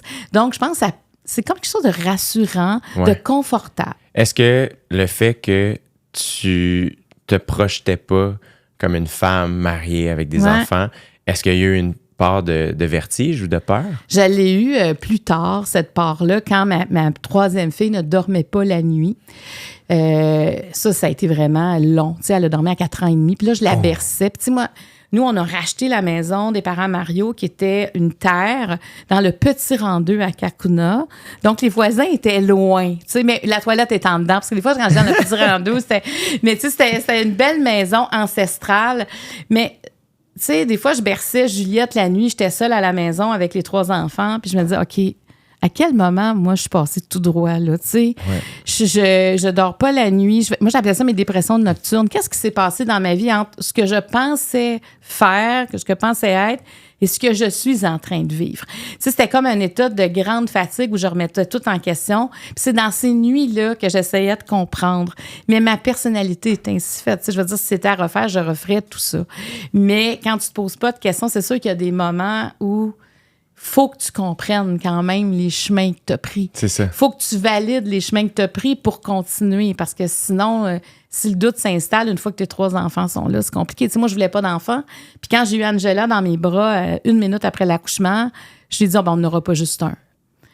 Parce que je me dis, ça vient pas toute seule. Tu sais, dans ma tête, ça s'est fait comme ça. Alors que avant d'accoucher, je savais même pas si j'allais être une bonne mère. J'avais une angoisse par rapport à ça. De dire, oui, mais quand... Je vais-tu m'en occuper? Et dès qu'ils l'ont mis dans mes bras, c'est la perte de l'insouciance, la peur. Écoute, la première fois que j'ai pris l'avion sans Angela, j'étais, mon Dieu, j'ai peur de mourir. Là, c'est la première fois que j'avais peur de mourir. Ouais. J'avais jamais pensé à ça. Tu sais, quand tu fais le testament puis tu as un enfant, les questions qu'ils te posent, si tu meurs, si ton chum meurt, mourir les 2. Mais non, on peut pas mourir les 2. Si vous mourrez les 3, ben non, mais ça, c'est encore c'est impossible. C'est que ça amène beaucoup de réflexion. Fait que pour répondre à ta question, je réponds très longuement, mais ça change pas au niveau du quotidien, mais il y a quand même un engagement qui devient profond, peu importe comment tu le fais, mais quand tu le fais devant les autres. Ouais. T'embarques toute ta gang, puis tu dis, nous, on arrête le temps, là, puis on a envie de vous dire ça, qu'on s'engage. Puis, quand tu avais tes doutes nocturnes, qui semblent avoir duré un certain moment, si ta fille n'a pas dormi jusqu'à 4 ans, même, comment t'as passé à travers ça? Hey, c'était difficile, mais c'est parce que j'avais les 2 autres enfants. Puis, j'aimais ma vie aussi. Ça fait que c'était avec des amis. Tu sais, moi, j'ai la chance d'avoir, entre autres, Marcia Pilote comme amie, qui est une fille qui pense en dehors de la boîte, là, tu sais, qui pense tout le temps différemment de tout le monde. Mais quand arrivent ces moments-là, il faut que tu aies des gens qui sont capables de t'écouter. Puis ça, c'est rare. Parce qu'on dit, non, mais elle va dormir. Tu sais, non, mais c'est pas une réponse. Je suis juste comme en souffrance présentement. Alors, d'avoir une amie qui dit, OK, j'arrive. Puis que là, qui dit, OK, là, tu vas aller manger avec ton chum, tu vas remettre les pendules à l'heure, ça marche plus, là, tu as besoin d'aide. Tu sais, ça fait du bien de l'entendre par quelqu'un d'autre parce que tu dis, ben non, mais ça va, là, regarde, on s'est dit que ça allait être correct, mais des fois, c'est pas correct. Fait qu'on a pris, tu sais, des fois, on demandait de l'aide. Tu sais, j'ai accepté que quelqu'un, maintenant, on vient de faire le ménage, ça a l'air de rien, mais cesser de délester des choses. Puis, tu sais, moi, j'avais une responsabilité, j'étais directrice d'une école de musique, donc, tu sais, le matin, je me levais, j'allais travailler, là. Fait que des fois, c'est difficile, mais c'est délester. Moi, j'ai délesté des choses et j'ai rajouté comme du chant choral que j'aimais faire. Rajouter des choses que j'avais un plaisir et qui étaient que pour moi. Mais ça, là, ça prend du monde à l'extérieur. Tu sais, tantôt, tu parlais de Catherine Levac. Tu sais, c'est ce genre d'amitié-là que la personne, elle t'observe puis elle dit non, mais... Fait que quand ça vient de l'extérieur, de quelqu'un de proche, moi, j'ai écouté ça. Puis Mario était très à l'écoute de ça. Il comprenait, mais... C'est une vie qu'on avait choisie. Si la vie en politique, c'est une vie qui est aride, c'est pas une vie qui est facile. Et t'es beaucoup dans le regard des autres. Il y a beaucoup de jugement. Puis faut que tu fasses attention à tout. T'es pas si libre dans ce style de vie-là. Ça fait que c'était pas tout à fait la vie que moi qui est en quête de liberté depuis ma naissance. Ça m'a confrontée énormément. C'est quand même intéressant que finalement la vie t'a amené là, tu sais. C'est ça. Mais je pense que si j'avais pas le côté que tu as aussi de pas avoir de plan, si j'avais eu des plans, ce que je fais présentement n'aurait jamais été dans mes plans. J'aurais passé à côté de quelque chose. Parce que là, je me sens moi, je me sens libre, je me sens bien, je n'ai plus ces questionnements-là, j'ai plus l'impression de faire des dépressions nocturnes, tu comprends, tu sais, il y a des bouts qui sont plus arides, mais je les assume dans ce que je fais. Ça fait que c'est pour ça que des fois, quand je suis avec des gens qui se posent trop de questions, tu sais, tantôt, tu se posais... Je me dis, quand on se pose des questions, on ne vit pas le moment présent. C'est ça. On est en analyse. Ouais. Fait que si tu consultes, tu es déjà en analyse dans ces moments-là, tu sais. Fait que Fait que c'est ça. Mais Ouais. non, en fait, moi, je pense que l'engagement avec l'autre, que ce soit un mariage, une série, peu importe Ouais. comment on le fait, tu sais, ça peut être juste se le dire. Et il y a quelque chose de plus que tu n'as peut-être jamais dit à une autre avant. Donc, ça veut dire quelque chose. Ouais. Parce que toi, est-ce que le mariage, c'est quelque chose que tu as envie Je le sais pas. de marier? Je le sais pas. Tu sais, ça a jamais... Encore une fois, j'ai jamais eu de plan. C'est jamais quelque chose... Mais là, t'es-tu en couple présentement? Non. Non. Non, mais c'est-tu une question indiscrète de te poser ça? Non, c'est juste que je suis rendu très conscient à quel point je suis comme... J'ai full confiance en toi. C'est les petits articles qui peuvent oui, sortir. c'est ça qui te... Oui, je comprends, je le sais, Puis là, le sais. ils vont suranalyser. Ah, il a hésité avant. Fait que là, c'est juste ça de... Mais encore une fois, j'essaie de Non, pas... mais tu vois, ces clics-là dont tu parles, moi, je suis rendue que j'hésite à poser cette question-là, alors que c'est une question de base. C'est ça. Tu sais, être en couple ou pas, ça t'appartient. Tu as le droit de pas être en couple, tu as le droit d'être en couple. Mais J'aurais dû utiliser mon Joker juste pour mettre le... Ouais, mettre le doute. Là, t'aurais fait parler de toi. Là, ça aurait marché. Mais c'est une question, t'es-tu à l'aise de répondre ou pas? Non, moins. Beaucoup moins. Pourquoi t'es moins à l'aise de répondre à Ben, ça? parce que je pense que il y a eu des événements, rien de grave, évidemment, mais justement, je pense que ça a été... j'ai senti, en tout cas, dans ma vie à moi, que ça a été des sphères qui ont piqué beaucoup la curiosité. Est-ce que ça nuit à des relations? Je sais pas si ça l'a nuit à des relations, mais ça l'a rendu des moments, des fois, un peu... qui auraient déjà été inconfortables. Ça les a rendus plus inconfortables, tout simplement. Mais non, tu sais, je sais pas, le mariage, tu sais, le mariage de ma grande sœur, ça a été une journée exceptionnelle dans ma vie à moi, tu sais. Fait que je peux même pas m'imaginer dans la leur. Puis tu vois, mettons, mes parents, eux autres, leur mariage, c'était une autre affaire. Tu sais, mes parents, les trois, on était nés. Ma mère croyait pas vraiment au mariage parce que ses parents étaient divorcés. Fait que pour elle, ça voulait un peu rien dire. Puis mon père, je sais pas pourquoi, il voulait vraiment marier ma mère. Puis ils l'ont fait tard. Ils se sont mariés en 2000, juste les deux, d'un voyage d'affaires. Mon père a tout organisé. Mon père qui organise pas des affaires dans la vie. Il l'a fait. Il l'a fait. Il allait à Hawaï, il appelait l'hôtel. Faites-vous ça, papa. J'ai été le seul dans le secret pendant 3-4 mois. Mon père, mon Dieu, c'était en 2000, j'avais 9 ans, là, 8 ans. Puis mon père, à un moment donné, me l'a dit, comment je vais marier ta mère, tu sais. Puis, mais faut pas le dire. Je suis parfait. Puis à un moment donné, il l'a dit à mes sœurs. Puis il a fini par demander à ma mère. Fait que tu vois, mettons, pour toi, il y avait quelque chose de... c'est ça que je trouve intéressant, en fait, du couple ou du mariage, ou appelle ça comme tu veux, c'est que c'est tellement personnel. C'est un contrat qui est tellement personnel. Ouais. Puis c'est à l'image du couple. Fait que pour vous, il y avait quelque chose de comme... Hey, nous, c'était pas prévu qu'on soit ici. Puis ce qu'on trouve important, c'est que ça ait un sens. Puis il faut que ce soit... Tu sais, puis le fait qu'on ait une fille, ben ça nous donne un sens. Et puis on vient d'avoir le sens. Exact. Puis on veut le faire devant vous. Puis ça aussi, ça nous donne un sens. Alors que tu vois, mes parents, c'était l'inverse, puis c'était tout aussi vrai. Pour eux, c'est comme, hey, on fait tout pour nos enfants tout le temps. Puis là, cette affaire-là. Puis c'est mon père un peu qui l'a, tu sais, organisé. Mais ma mère a embarqué là-dedans pour faire, hey, ça va être à nous. Tu sais, ça va être Elle, ça a donné un sens à quelque chose auquel elle croyait pas tant. Exact. Mais là, tout à coup, ça prenait un sens. Exact. Puis ils l'ont fait juste pour eux deux. Puis après ça, ben, tu sais, ça... Fait que c'est, je sais pas si, encore une fois, j'ai pas de plan, fait que c'est pas nécessairement quelque chose, je me vois pas, je l'imagine pas en ce moment. Mais t'es-tu un bon amoureux? Je pense que oui. J'ose croire que oui, en tout cas, tu sais, je veux tout le temps, je pense que je suis une bonne personne, puis je pense que je suis gentil, fait que tu sais, je pense que à la base, pour moi, c'est ça l'affaire la plus importante, tu sais, que ce soit doux, que ce soit gentil, fait que je pense que oui, mais c'est ça, tu sais, ça... Je te rappellerai quand je serai dans une situation où je pourrais te dire comment je suis. Mais est-ce que les périodes de célibat, c'est des périodes qui sont difficiles pour toi? C'est juste que je pense pas que je suis nécessairement un bon célibataire dans le sens où, tu sais, célibataire, ça peut être le fun. Tu peux être libre, tu peux faire, tu sais. Puis je pense que je suis beaucoup dans ça en ce moment, d'accepter cette affaire-là, puis de profiter. Tu sais, j'essaie beaucoup de nourrir justement le fait de... Il y a des moments où je suis tout seul, puis je fais « Hey, profite-en. Peut-être qu'un jour, tu seras plus jamais tout seul. Ouais, tu vas t'ennuyer peut-être de cette époque-ci. » Fait que j'essaie de... Puis justement, de rien devoir à personne, d'être très libre, tu sais. Fait que c'est... je ne sais pas si... Tu sais, ça va et ça vient. Mais je suis un célibataire bien tranquille, tu sais. C'est ça, je travaille, je fais mes affaires. Tu sais. T'as ta maison à toi. J'ai ma maison à moi. qui est un refuge que j'adore. Puis, fait que c'est ça. On est rendu au niveau rouge. Niveau rouge, my God. Tu m'en donnes 2. On va-tu se rendre? My God, hein? OK, je t'en donne 2. Merci. Merci, Marie-Claude. À quel moment de ta vie aurais-tu souhaité que le temps s'arrête? Quelle est la peine la plus douloureuse que tu as vécue? T'en choisis une et on répond juste à une de ces 2 questions-là. Oh my God, hein? C'est 2 belles questions aussi. C'est...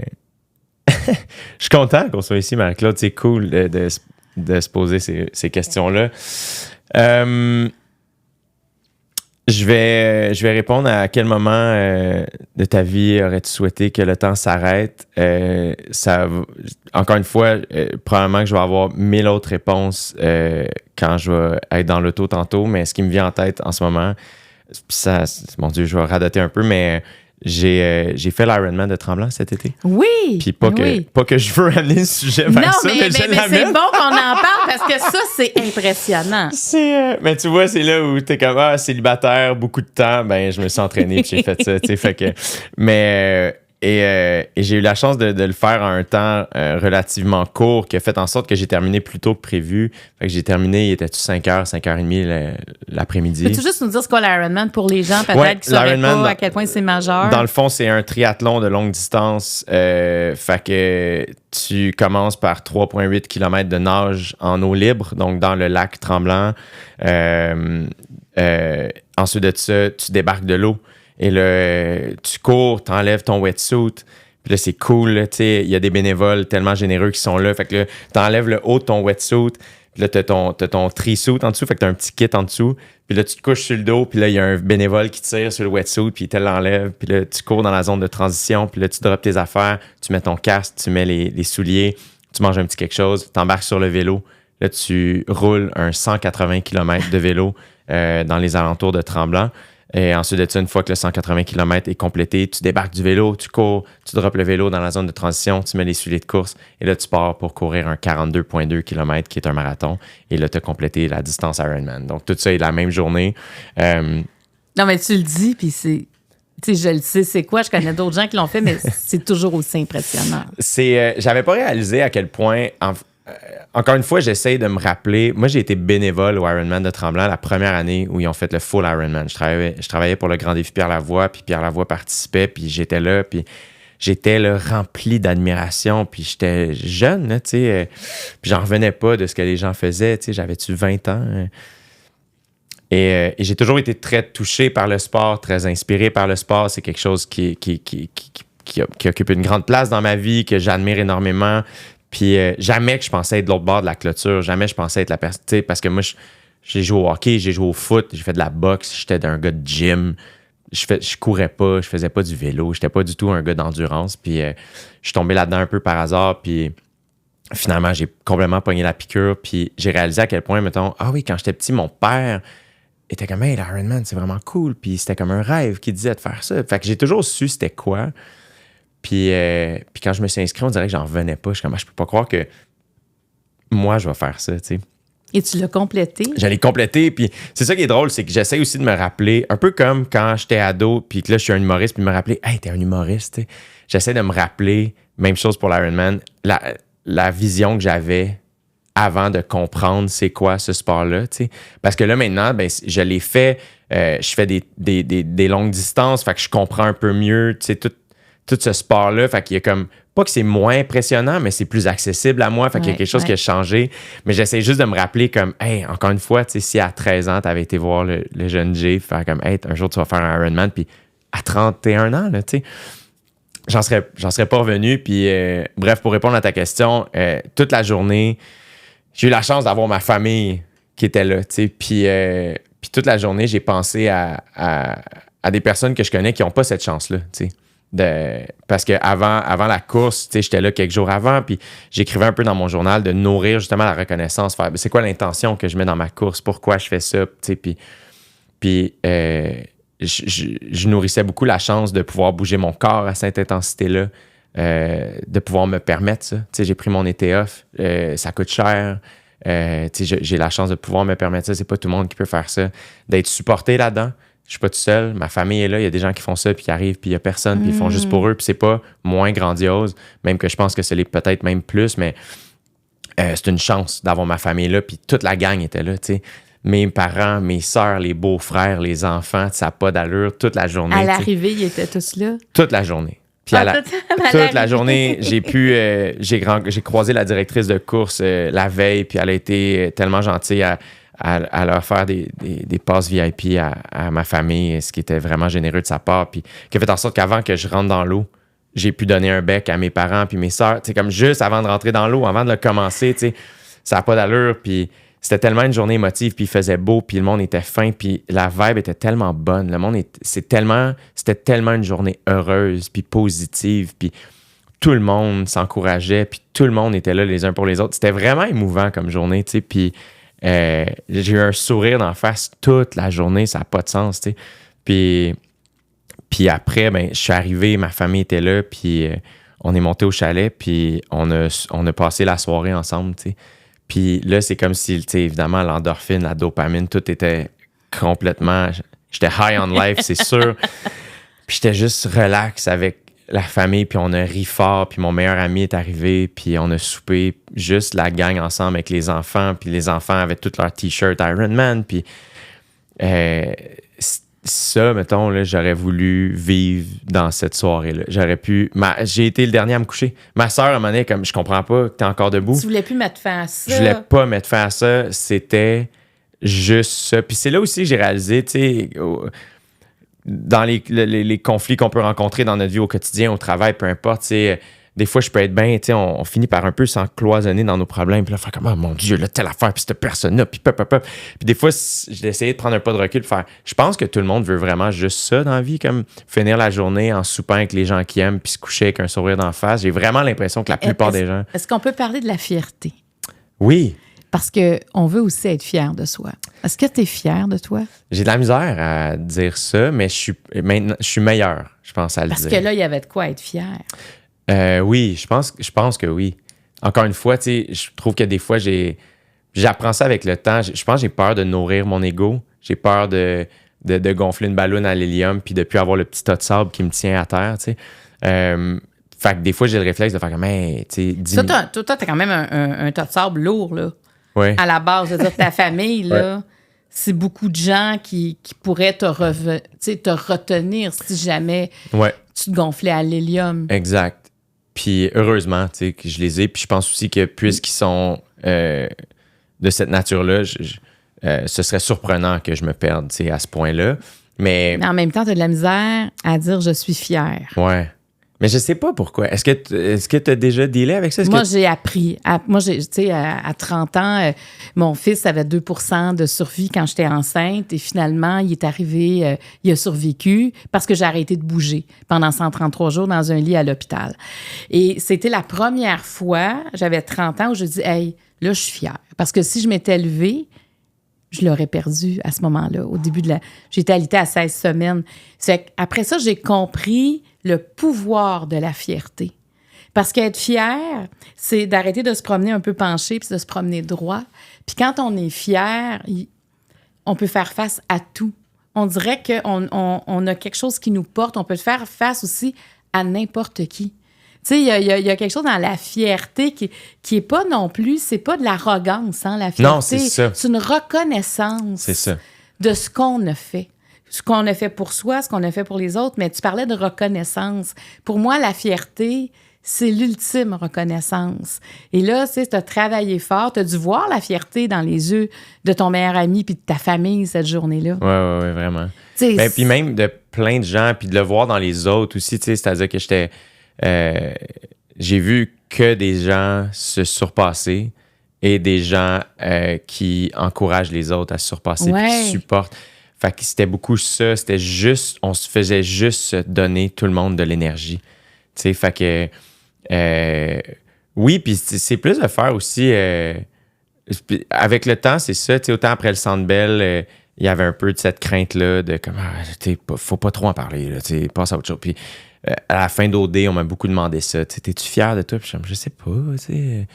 Je sais pas, c'était juste une télé-réalité. Tu sais. Puis l'Ironman, il y a quelque chose aussi de très primitif, tu sais, genre on court, c'est... Non, mais moi, dans l'eau, ça me rend folle. De voir que les gens s'en viennent. Tu sais, tu manges des coups des autres, veux pas quand Mais vous tu vois, partez. c'est drôle parce que moi, ça a été un Ironman, fait que j'ai complètement bougé mon corps, puis je me suis entraîné pendant des mois pour ça, puis toi, ce qui t'a rendu fier, c'est l'inverse, c'est Oui, de c'est t'arrêter. l'immobilité. L'immobilité, mais Complète. aussi pour Autre chose. pour autre chose que pour toi. Oui. Ah, ben oui, parce que moi, si le médecin m'avait dit tu ne bouges pas, j'aurais triché. Tu sais. C'est ça. Mais quand tu portes la vie dans toi, même s'il y a quelque chose de concret et d'abstrait en même temps, parce que tu connais pas cette personne-là, ben ça te force. Là, 116 jours, c'est long, là. Oui. 133 jours. 133 ouais, jours, long. excuse-moi. Ben c'est long. Mais tu sais, moi, je rêvais d'être missionnaire en Afrique. Puis on dirait que moi, j'allais été à l'hôpital de Rivière-du-Loup, puis à l'hôpital de Sainte-Justine en étant alitée, en voulant sauver une vie. Tu comprends? Ouais. Tu sais, il y avait quelque chose pour moi qui résonnait, mais en même temps, quand tu vis un défi, j'appelle ça un défi de cette ampleur-là, tu ne sais pas dans quoi tu t'embarques. Non. Tu sais, c'est jour après jour après jour avec dire, OK, ben là, on avait 2 on doit être rendu à 10 de survie parce que le temps, on doit être rendu à 20 on doit, tu sais, tu comprends, il y a comme un... c'est comme si tu avais tu sais, quand tu ramasses de l'argent, ils mettent un thermomètre.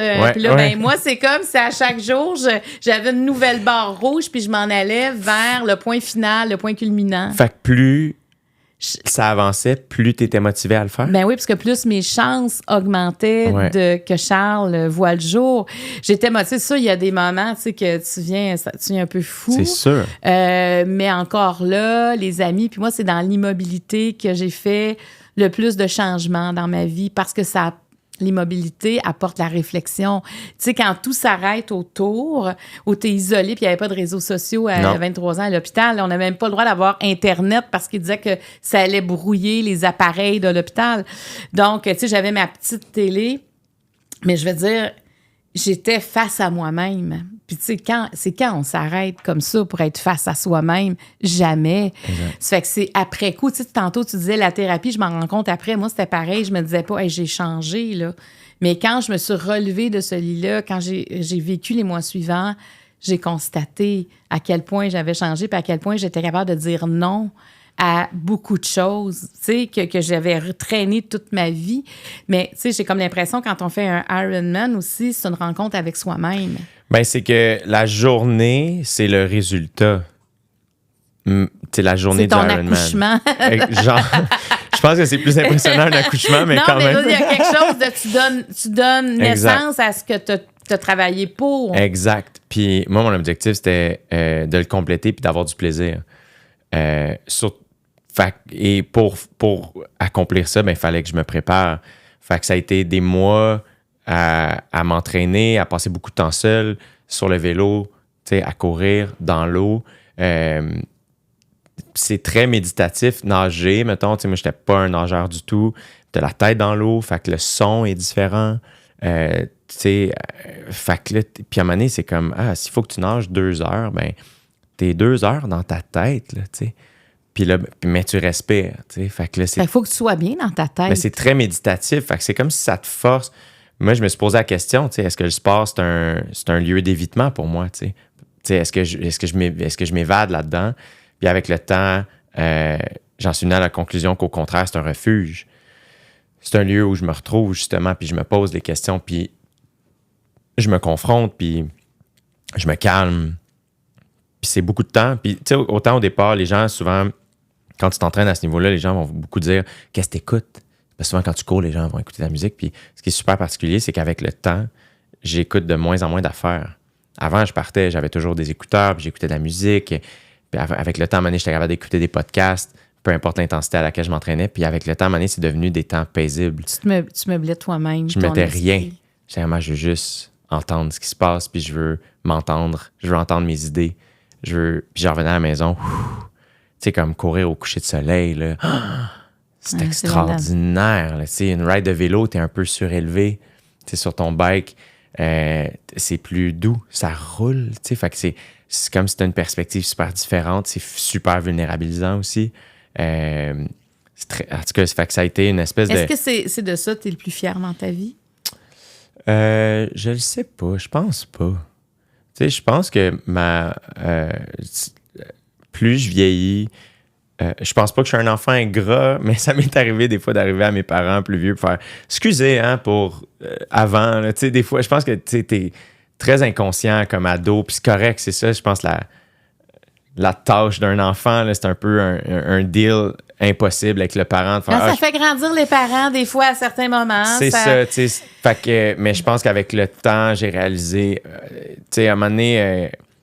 puis c'est correct, tu sais, puis ma famille m'a jamais jugé pour ça, puis ils m'ont toujours soutenu, puis accepté, puis tout ça, mais il est venu un moment où je suis comme, ah ouais, tu sais, dans ma vingtaine, ben, c'était mon métier qui était important, puis j'étais à OD, puis après ça, je revenais, puis je reprenais la tournée, puis j'étais en show, puis j'étais un peu partout, puis j'arrêtais pas, puis c'était super, puis j'ai appris mon métier, puis c'est cool. Mais à un moment donné, j'ai réalisé que je suis comme, je m'ennuie de ma famille, tu sais, il me manque ces gens-là, tu sais, ça n'a pas de sens, puis de faire, à un moment donné aussi, avec le temps, tu finis par réaliser que sans rien enlever à qui que ce soit dans ma vie, mes amis et les gens qui m'entourent, mais les vraies seules personnes qui sont sincèrement, systématiquement tout le temps là pour moi, c'est mes parents. C'est les seuls, c'est les vrais de vrais seuls, tu sais. Fait que, puis à un moment donné, c'est de faire, faut que je leur rende ça. Fait que c'est de faire, l'after party, c'est avec eux autres que je veux le passer, tu sais. Quand on a une célébration par rapport à une réussite, par rapport à une fierté, par rapport à avoir accompli quelque chose, avec qui tu veux sabrer le champagne, mais c'est avec mes parents. Fait que t'es fier de cette relation-là. Fait que je pense que c'est ça. Ouais. Puis je pense aussi que je suis fier de nous. Je nous trouve chanceux. Puis on n'est pas bon pour dire ça, nous autres, qu'on est fiers de nous, mais on la nourrit.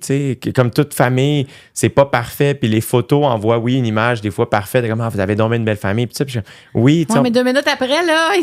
on a tous vécu des affaires. Puis on a tous grandi. Puis on a tous traversé. Puis on a tous eu des mauvaises journées. On prend tout le temps des photos quand ça va bien. C'est rare qu'on dise, on va se prendre en photo.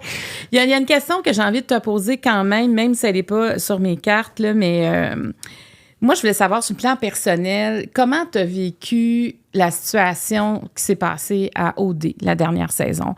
T'sais, quand vous avez dû...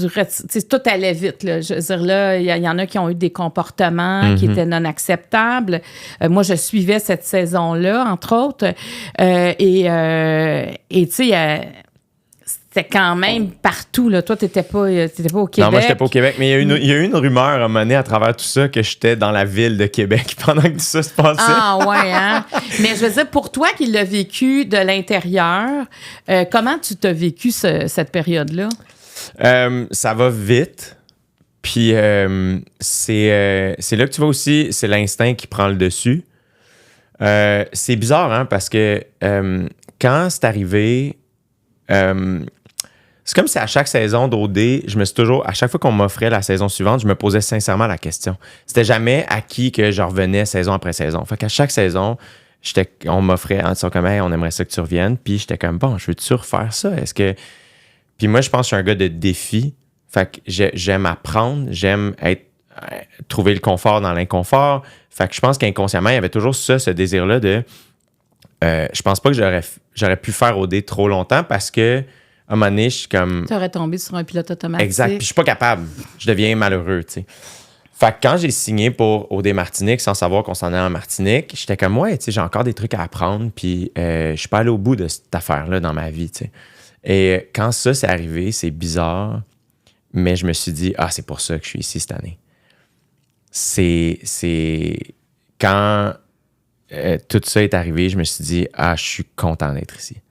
Je suis content que ce soit moi qui soit là, puis pas une nouvelle personne qui anime. Je suis content d'avoir 5 ans en arrière de la cravate. Tu sais, là, j'étais ma 6e saison pour pouvoir prendre une place que j'aurais peut-être pas pu prendre ou été capable de prendre à ma première saison. Là, j'ai pris un lead qu'on n'a pas nécessairement vu à la télé. Pour moi, c'était pas ça. C'était plus sur le plan... Parce que tu connaissais tout le monde aussi. Je connais tout le monde, puis j'étais un des vétérans aussi de l'équipe. Oui. Tu sais, j'étais... moi puis quelques autres collègues, on était ceux qui étaient là depuis le plus longtemps.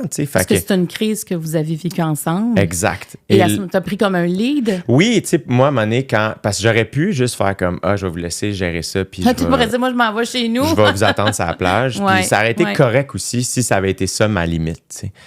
Mais là, à un moment donné, j'ai vu juste que mon instinct, mon réflexe, c'est de faire, moi, je veux m'assurer que l'équipe aille bien, que les candidats aillent bien. Après ça, toutes les décisions, télé, diffuseurs, producteurs, c'est pas moi qui choisis ça. C'est pas ça mon combat. Moi, c'est juste ce que je contrôle, c'est avec qui je suis ici, qui est en Martinique avec moi, puis de s'assurer que tout le monde... Parce que là, ça sonne super intense parce que après coup, tu le sais, OK, c'était une crise d'un verre d'eau. Mais non, je peux imaginer que ça devait être intense. Ce week-end-là, t'es comme, OK, Ouais, là, il y a beaucoup d'humains qui se sentent pas bien. Il y a beaucoup d'humains qui sont... C'est comme si, justement, il y avait un ballon gonflé à l'hélium, puis là, on venait de le faire éclater. Péter. Fait que beaucoup de larmes, beaucoup de doutes, de tout bord, tout côté. Puis pour moi, c'était juste important que... La première fois que j'ai voulu faire, c'est de laisser savoir à l'équipe que je suis là pour vous, sincèrement. Si vous n'êtes pas à l'aise de me parler à moi, je vous invite à trouver quelqu'un dans l'équipe avec qui vous êtes à l'aise de parler. Je veux pas que personne se sente seul.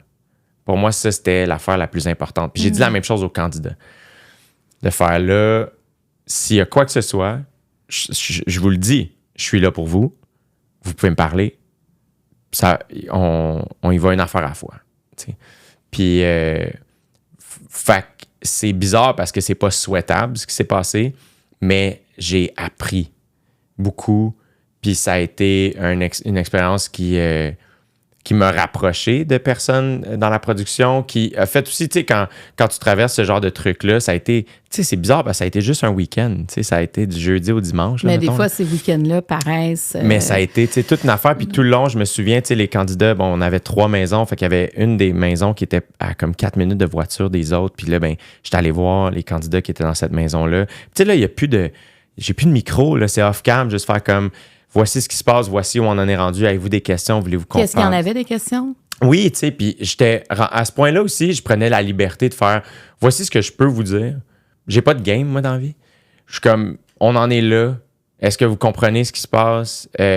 S'il y a des inquiétudes, tu sais, pensez-y. Je vais repasser demain. Être sûr que, tu sais, gardez rien.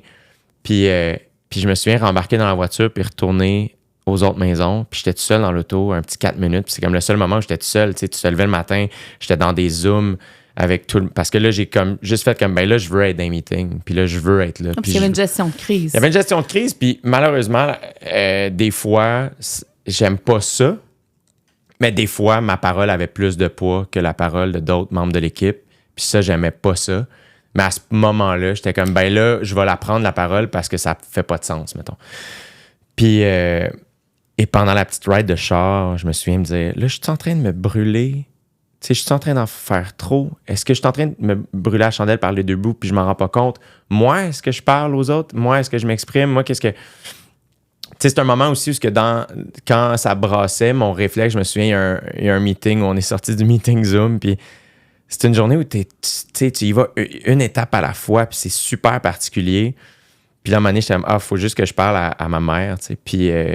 Mais c'était comme très dans ma tête. Comme, là, je sais pas ce que je vais dire, mais il faut juste que je parle à maman, tu sais. Puis j'ai FaceTimé, puis elle est apparue, puis là, j'ai pogné le moton, tu sais. Parce que là, j'étais comme, OK, tu sais, ça va être correct. Puis mes parents étaient tellement fins. Puis là, aussi, il y a tout l'instinct de pas vouloir les inquiéter. Tu sais, aussi, mais de faire, leur donner accès à ça aussi, de faire comme, mais ils sont loin, puis je sais pas c'est quoi être parent, mais je peux juste imaginer à quel point. Mais à chaque fois, je réécoute souvent le show de la mi-temps de Lady Gaga. Puis, tu sais, elle commence sur le top du stade, puis elle descend avec des fils, puis il n'y a rien qu'elle fait pas, puis elle danse, puis pop, ça. Puis il y a un moment là-dedans où elle va s'asseoir au piano. Puis elle est comme, hey, c'est comme si là, elle parle au monde. C'est tout doux. Puis elle est comme, hey guys, what's up? Puis elle se retourne, puis elle fait, hey mom, hey dad. Et moi, quand elle dit ça, j'ai le goût de brailler, parce que je fais, c'est l'enfant de quelqu'un. C'est la fille de quelqu'un. Elle, en ce moment, il y a des parents qui sont juste sur le bord des lignes, puis qui font, j'espère que tout le monde va être fin avec elle. J'espère qu'elle va être contente.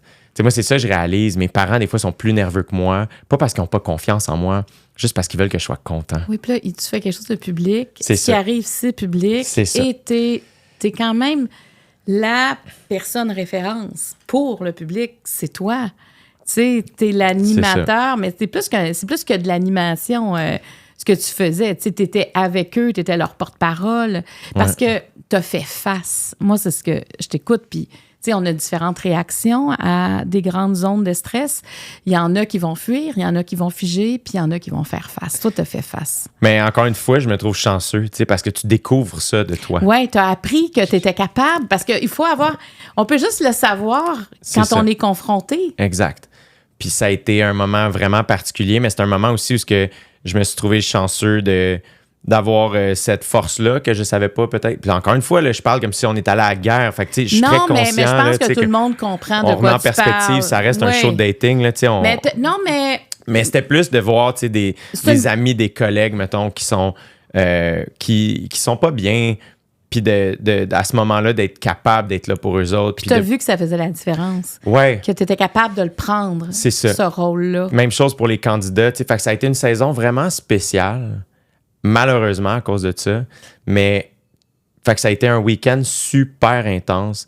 Mais, puis, justement, pour en revenir à quand je me posais la question, je suis en train de me brûler. Brûler la chandelle par les deux bouts. Puis c'est comme si à chacun notre tour, les membres de l'équipe qui étaient... Parce qu'il y a des membres de l'équipe, puis c'est correct, c'est une grosse équipe. Fait qu'il y a des gens... Tout le monde ne pouvait pas être impliqué, tu sais. Fait qu'il y a des gens qui ont eu aussi, qui étaient dans une position très inconfortable de se retirer puis d'attendre, de savoir, là, on va-tu avoir une job? Ça va-tu être correct? Qu'est-ce qui se passe? Ce qui n'est pas plus le fun. C'est vrai, parce qu'on a pensé à un moment donné de l'extérieur que ça pouvait être retiré complètement. Puis après ça, il y avait comme un petit noyau qui avait les deux pieds dedans en train de gérer. Puis là, fait que... Et c'est comme si chacun notre tour, les gens dans le noyau, tout le monde pognait leur petit breakdown, tu sais, de faire comme, OK, là, la crise de larmes ou, tu sais, telle affaire ou telle personne est brûlée. Puis là, moi, j'étais un peu comme, OK, quand est-ce que mon tour va arriver, tu sais? Puis à un moment donné, il fallait... on était 4 à regarder le show qui allait jouer le dimanche soir pour l'approuver, tu sais, puis il y avait du monde à Montréal qui l'approuvait, puis ça. Puis encore une fois, tu sais, il y a eu bien des affaires là-dedans que... sais, qui a raison, qui a tort, est-ce qu'on a fait des bonnes affaires? Je suis pas là pour dire ça, mais ce que j'ai aimé, c'est que les trucs où j'étais mal à l'aise, on m'a toujours respecté. Qui fait en sorte que, mettons, l'ouverture du show, moi, j'étais comme, je pense pas que ça... J'ai pas le goût d'ouvrir avec un texte. Je pense que je veux ouvrir le show en jasant au public, puis en étant moi. Puis on m'a fait confiance, puis ça, j'ai trouvé ça gentil, t'sais. Puis, fait que bref, on approuvait le show dans ma chambre d'hôtel, on était 4. Puis pour l'approuver plus rapidement... parce qu'il y a beaucoup de shows à approuver. Moi, normalement, j'approuve pas les shows, tu sais. Fait que... Et l'idéateur, un de mes amis, il est comme, moi, mon truc, c'est que j'écoute le show à 1.25, comme un peu plus rapidement que le beat auquel il joue, tu sais. Et là, on l'a accéléré beaucoup. Puis là, ça avait l'air d'un sketch de François Pérusse, soudainement. Oui, avec des voix différentes. Mais là, genre, tu sais, c'était super banal, mais j'ai pleuré de rire. Puis j'étais très conscient que mon breakdown, puisque l'équipe est tellement généreuse, puis gentille, puis bienveillante, j'ai eu mon breakdown du bon bord. Ça a sorti en crise de rire, puis de larmes de bonheur, puis j'ai ri fort, puis on a approuvé le show, puis après ça, on est allé souper, puis on a pris une bouteille de vin, puis on a fait comme « Qu'est-ce qui vient de se passer? » tu sais. Puis on a été capable de le faire avec le sourire à ce moment-là. Après ça, j'ai été complètement brûlé. Vraiment, vraiment brûlé. J'ai terminé la saison brûlé comme je ne l'ai jamais été.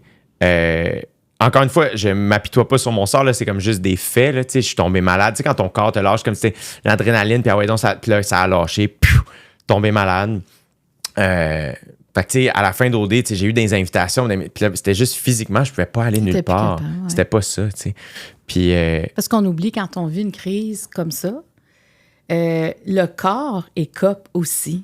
Hein, on s'en rend pas compte, mais le stress que ça occasionne, tu sais, c'est fou. Le stress va... Tu sais, avec la cortisol, il y a quelque chose qui se produit, puis on devient plus inflammé, on devient plus fatigué. Tu sais, je veux dire ça... Moi, j'ai eu des spots de cheveux qui sont partis. J'avais des spots... T'as eu un gros choc. Ouais, de la barbe, j'avais des cheveux gris. J'avais jamais eu ça, tu sais. Puis c'est là aussi où ton corps te parle. Tu sais, moi, j'ai toujours fait de l'eczéma dans la vie. Fait que là, tu sais, genre, j'ai un petit spot d'eczéma ici, puis je sais, je suis comme, OK, là, je suis plus nerveux que d'habitude parce que ça fait longtemps que j'en ai pas fait. Fait qu'il y avait tout ça aussi à la fin d'OD de, OK, là, on va décompresser, retrouver son corps, retrouver son énergie. Puis l'énergie est revenue en février. Tu sais, de faire comme, OK, là, je me reconnais, tu sais. Parce que l'idée d'aller au resto, tu sais, j'étais allé voir le show d'un de mes amis, puis juste d'être d'une foule, j'étais là, ça me tirait tout mon jus, puis ça me ressemble pas encore une fois, tu sais. Fait que ça a été une grosse affaire, mais encore une fois, je nourris la reconnaissance, tu sais, de faire, qu'est-ce que j'ai appris de ça, tu sais, puis c'est là aussi où ce que j'ai appris, c'est que, OK, ben le plus important pour moi, c'est les humains. C'est que le monde aille bien. Ouais. Puis je veux qu'on me traite comme ça aussi, tu sais. Fait Puis ça, je pense que c'est une bonne affaire à avoir observé, du moins, ou à avoir été témoin, de faire comme, OK, on s'est tenu, puis OD, c'est vraiment pas parfait, mais l'équipe, puis je le dis depuis le début, puis c'est comme radoteux, mais vraiment spécial, puis c'est du monde que j'aime vraiment très, très fort, qui m'ont vraiment accompagné à apprendre mon métier, puis là, ils m'ont accompagné à apprendre encore plus qu'un métier. Fait, puis ce que tu dis, c'est aussi, c'est quand tu repenses à ça, t'as l'impression, tu sais que tu as fait la bonne affaire. Parce que des fois, quand on peut repenser à des choses, j'aurais dû, tu sais, puis là, ça, c'est dur à vivre. Toi, tu sais que tu as fait la bonne affaire. Tu as appris de ça, là. Oui, je pense que oui. Puis tu as appris que tu pouvais faire face. Oui. Tu sais, moi, bravo, parce que tu as bien géré ça. Tu as bien géré, parce que, tu sais, c'était pas la guerre, mais je veux dire, ça jasait. Puis surtout, quand on parle de comportement inapproprié ou de paroles, tu sais, on est ultra sensible, puis on a raison de l'être. Et là, c'était le cœur de ça. Ouais. Donc, c'était pas banal là, comme situation. Non, après ça, tu sais, t'as pataugé dans le monde de la politique. Je pense que t'as probablement vécu pire. Tu sais. Ben, moi, je peux pas. Je pense pas qu'il y a de pire. Tu sais, c'est comment on réagit. Parce que tu réagis à ça, peut-être tu vivrais quelque chose de plus gros, puis tu sais que tu peux réagir. Tu sais, de savoir qu'on peut faire face, peu importe comment on l'a appris. Puis moi, je pense pas qu'il y a de petites, moyennes ou grandes crises. On a les crises qu'on vit. C'est ça. Tu sais, celle qui est là, c'est celle qui est là. Puis quand ta vie, là. C'est ça. Tu sais, fait qu'après, tu vois, c'est une grosse crise parce que ton corps a subi un contre-coup. Ouais. Tu sais, quand on perd les cheveux, ça, c'est juste un gros coup. Ouais. Est-ce que tu veux répondre à une question mauve? Mais hein? Fait que tu la piges, puis tu réponds. Parfait. Est-ce que tu veux la piger, toi? Ah, je peux bien la piger pour toi, tiens. Si tu avais un moment à supprimer de ta fille, ce serait lequel? Mon Dieu. Si tu avais un moment à supprimer de ta vie, ce serait lequel? C'est du gros, là. Ça, c'est les questions hypothétiques, les mauves. Ça va sonner bien. Tu vois, ce qui me vient en tête, encore une fois, c'est peut-être pas nécessairement ce qu'on va penser. Je pense que les erreurs que j'ai faites dans ma vie avec le temps, j'ai appris à les aimer. Parce que encore une fois, c'est quétaine, c'est pas moi qui le dis, mais t'apprends tellement. Tu te justifies beaucoup c'est quand l'enfer. tu réponds. Je suis gossant, Chris que je gosse. Tu t'excuses avant de répondre. Je travaille. Alors que nous, on veut entendre J'ai du temps, puis on veut pas le juger. T'es fine de me dire ça. Non, mais t'es là parce qu'on veut t'entendre. Tu je comprends? T'es pas là par défaut. Je le sais pas, tu sais. Mais c'est ça, tu sais. Je pense que le réflexe avec cette question-là, c'est de penser aux erreurs qu'on a commises, tu sais. Mais les erreurs que j'ai faites dans la vie m'ont vraiment fait grandir. Puis je suis reconnaissant, bizarrement, encore une fois, de ces erreurs-là, puisque je pense que je suis un meilleur humain. Fait que tu les supprimerais. Je les supprimerais pas du tout. Au contraire, parce que je pense que de toute manière, je les aurais rencontrés à un moment ou à un autre. Fait que ce que je supprimerais, c'est plus des moments où je me suis pas permis d'avoir, tu sais, d'être moi plus ou d'avoir plus de fun. Je supprimerais des moments où... T'as-tu un moment qui te vient en tête?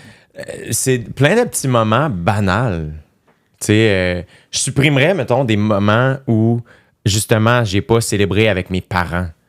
Tu sais, genre, je me souviens, puis encore une fois, je pense que je me tape trop sa tête avec ça, puis ma mère, si elle écoute ça, c'est sûr qu'elle fait « Hey, dude, libère-toi, mon gars, là, t'es complètement fou. » Mais genre, je me souviens la journée où j'ai été accepté à l'école de l'humour, puis pour moi, c'était gigantesque. C'était vraiment gigantesque. C'était au-delà. Je pensais jamais que ça allait m'arriver à moi, tu sais. Puis j'étais jeune, tu sais, j'avais 18 ans, 19 ans. Puis, fait que j'étais au cégep, puis c'est comme si le soir, c'est un lundi soir, je pense, ou un mercredi, puis je veux donc bien fêter ça, tu sais. Puis je soupe avec mes parents. Puis on prend une bouteille de vin, puis c'est le fun, puis c'est une célébration, puis c'est cool.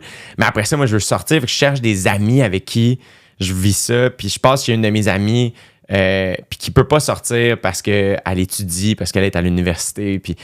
Fait que c'était comme, c'est pas grave. Puis j'ai trouvé du monde qui sont bien fins, mais c'était comme, Puis je me souviens, j'étais sur la route de retour à la maison, j'habitais chez mes parents à l'époque, puis je traverse le pont, il est comme 4 heures du matin. Tu sais, je conduisais en plus, là, tu sais, genre, j'ai pas célébré tant que ça, là, tu sais. Et ça, je me souviens me dire, c'était pas le fun. T'aurais dû rester à la maison avec tes parents, tu sais. C'était là que c'était le fun, cette soirée-là, tu sais. Puis c'est comme si cette situation-là ou c'est représenté à quelques petites occasions dans ma vie. Puis là, je le sais vraiment beaucoup.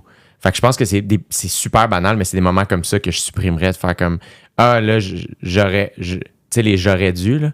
Mais là, j'ai appris de ça, puis c'est zéro dramatique. Mais c'est plus ces affaires-là que les grosses gaffes. Oui, mais ça revient au début quand tu dis j'ai peur de manquer quelque chose. Ouais. C'est un peu ça. Je vais essayer de tout faire, mais je ne suis pas dans le concentré de ce que je pourrais faire. C'est ça. C'est une dilution. Tu dilues un peu.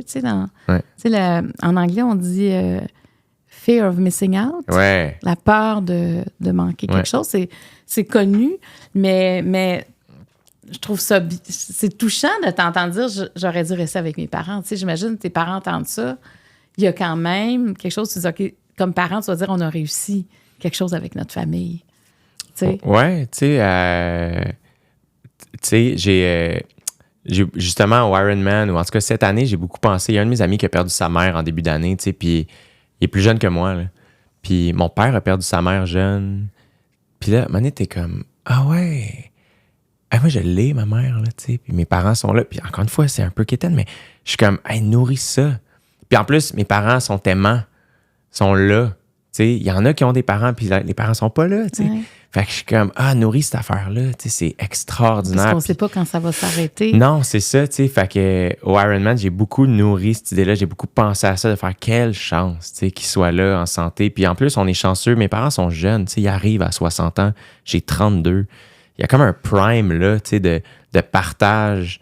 Puis je peux tellement apprendre de choses d'eux autres. Fait que, tout le monde est en forme aussi. Ouais. Quelle chance. T'sais. As-tu une question pour moi? Ben là, c'est ça, je te vois. Non, mais ça, c'est la dernière question que je pose à tout le monde. C'est une question générale. Tu vas voir, ça, c'est vraiment simple. J'allais te poser la même question que moi, j'ai retourné. Si tu avais un moment à supprimer de ta vie, ce serait lequel? Hey, c'est une bonne question. J'écris des questions pour le monde, mais je pense pas que... C'est quand même une grosse question, là. C'est vrai que c'est une grosse question. Hey, je pense que j'en ai déjà parlé, là, mais... Moi, j'ai eu une...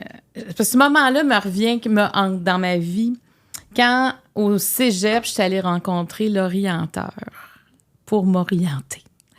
Moi, je voulais aller en psychologie. Puis quand je suis allée le voir, bon, comment on fait pour aller en psychologie? Tu sais, c'est quoi les bonnes universités? Puis il a regardé mon relevé de notes, puis il m'a dit, ben non, tu vas pas en psychologie avec ces notes-là. Là, tu t'en vas en mathématiques, en sciences... Parce que j'étais bonne en sciences. Bon, j'étais bonne en sciences, tu sais. Puis là, j'étais là, mais en sciences? Ben non, mais parce que moi, j'ai fait mes sciences de la nature, là, parce que ça m'ouvrait toutes les portes. Un classique. Mais moi, ce qui m'allume, c'est quand même la psychologie. Puis ça devenait plus clair. Parce que, tu sais, la psychologie, tu sais, au cégep, au secondaire, je veux dire, je savais pas là, que la psychologie, ça pouvait m'allumer, mais j'avais eu un cours au cégep, puis c'est le seul cours que j'ai vraiment aimé. Excuse-moi, je suis en train de me faire, mais vraiment... Je vais rencontrer cet orienteur-là. Puis, ce moment-là, mettons, cette heure-là que j'ai passée avec lui, dans le fond, ça a eu un impact incroyable sur ma vie parce que j'ai décidé, à cause de lui, d'aller en sciences économiques. Puis, ce qui m'a convaincu qu'un jour, j'allais parler de la psychologie du consommateur. Fait que j'allais pouvoir mettre mes compétences en mathématiques avec ce que je voulais faire en psychologie. Quelle erreur! Hey, en première année... J'étais en économie, on va bien parler de la psychologie du consommateur. Non. Troisième année, je pense qu'il y a eu 8 phrases sur la psychologie du consommateur. Mais tu comprends? Mais ça, pour moi, c'est un moment que je supprimerais, puis j'aurais dû me faire confiance.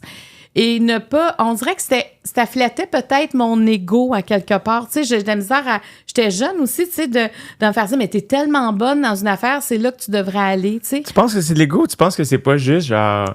Justement, c'est tellement jeune que c'est un peu comme, hey, je vais vous faire confiance à vous autres, je sais pas où aller. C'est comme un carrousel. Mais tu sais, quand il m'a dit ça, j'avais même pas réalisé que j'étais bonne en sciences. Tu sais, je veux dire, moi, j'ai toujours fait des affaires, puis voici le résultat. Je me pose pas tant de questions ce que les autres pensaient de moi, surtout pas à cette période-là où, oui, il y en a pour qui accordent de l'importance. Moi, c'était... Et j'ai fait ce choix-là. Fait que, tu sais, si j'avais à supprimer, là, moi, ça aurait... je pense que j'aurais poursuivi jusqu'au doctorat. J'aimais tellement la psychologie. Tu sais, je suis retournée après étudier en psychologie, mais là, je suis tombée enceinte. Tu sais, c'était pas au bon moment. Ouais. Puis j'ai l'impression que ce que je fais maintenant... Oui. Puis tu sais, j'ai côtoyé tellement de psychologues avec les émissions que j'ai faites que j'ai l'impression que j'ai été en thérapie pendant 12 à 14 ans à la télé, et j'ai l'impression de faire un peu ce que je voulais faire sans être diplômée, sans faire des consultations, mais je baigne là-dedans. Tu sais, moi, je lis des livres de psychologie, ça fait partie de mon travail, et c'est une douce revanche. Mais il reste que c'est une leçon de vie aussi pour moi. C'est ça. C'est de dire, quand tu crois en quelque chose, puis ta petite voix, peu importe l'âge que tu as, je pense que cette petite voix-là, elle gagne tout le temps. Tu sais, quand on ne l'écoute pas, là, Ouais. moi, je vais te dire, trouver ça long, mon Mac, trouver ça plate. Tu me dis, mais, tu sais, j'étais avec des gens qui tripaient, là. Là, je les regardais, mais comment ils peuvent triper sur l'économétrie? Puis en plus, c'était même, tu sais, l'écran était bleu, puis là, il fallait que tu rentres tes formules. C'était pas comme aujourd'hui, là. Alors, c'était une autre personne. Voilà. Fait que j'ai une question, la dernière question que je pose toujours, Jay. La lampe d'Aladin existe. Quels sont tes 3 vœux? Ah, mon Dieu. Crime. C'est la santé. Je te dis ce qui me passe par la tête. Je peux pas croire que c'est ça qui me passe par la tête. J'aimerais ça apprendre à être un bon cuisinier, soudainement. Parce que j'adore manger. Puis je cuisine pas bien. Fait qu'on dirait que si ça pouvait juste se faire rapidement, ce serait super. Mais la santé, c'est comme la première affaire. Puis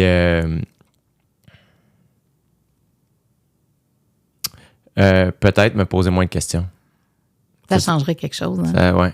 Mais c'est tough parce qu'encore une fois, tu fais c'est ce qui fait que je suis moi. Tu sais. C'est ta nature. C'est ma nature. Fait que je veux pas tant me changer, mais justement, pour en revenir à relaxer un peu. C'est ça qui est bizarre, c'est que moi, je pense que je suis super discipliné dans la vie. Fait que je suis fier d'avoir fait un Ironman, mais ça sonne, je veux pas que ça sonne autant, mais c'est comme plus facile pour moi de faire un Ironman que de chiller vraiment fort, tu sais. Fait que c'est là où je pense que je tirerais la couverte un peu du côté de hey, profite-en. T'as une ride, puis t'es dedans, tu sais. Profite-en, tu sais. Hey, tu dis ça à 32 ans, là. 32 ans que t'as? 32, ouais. C'est beaucoup, tu sais. C'est mature. Je veux dire, t'as réfléchi. Ça paraît que tu fais du travail sur toi. Parce que, écoute... Mais veux-tu te dire, tu sais, tantôt, tu disais, t'as un micro, les gens veulent t'entendre. Je pense qu'avec le temps aussi, j'ai réalisé que comment je pratique un métier où je parle. Puis... plus jeune, je me posais pas nécessairement cette question-là, tu sais. Puis là, je suis très conscient de ce privilège-là de comme... Quand je fais mon show, là, je suis sur scène, je suis comme... je peux pas croire que les gens m'offrent 1 heure. C'est dur écouter quelqu'un, tu l'as dit tantôt, là, c'est dur, il n'y a pas beaucoup de monde qui écoute dans la vie. Puis là, ils s'arrêtent, puis ils m'écoutent, moi. Ils sont là pour toi. Ouais. Quelle responsabilité, tu sais. Puis je veux pas que ça me fige, je veux juste être à la hauteur de cette responsabilité-là. Fait que je pense qu'avec le temps, avec l'âge, tu sais, je suis encore super jeune, mais je donne beaucoup d'importance à cette affaire-là qui fait en sorte que justement, je veux pas venir au micro pour n'importe quoi, ou en tout cas, je le tiens pas pour acquis. Puis je trouve ça... Fait qu'il y a tout ça aussi dans... Je pense que mon métier a nourri cette réflexion-là aussi de OK, à quoi je sers? Pourquoi je fais ça?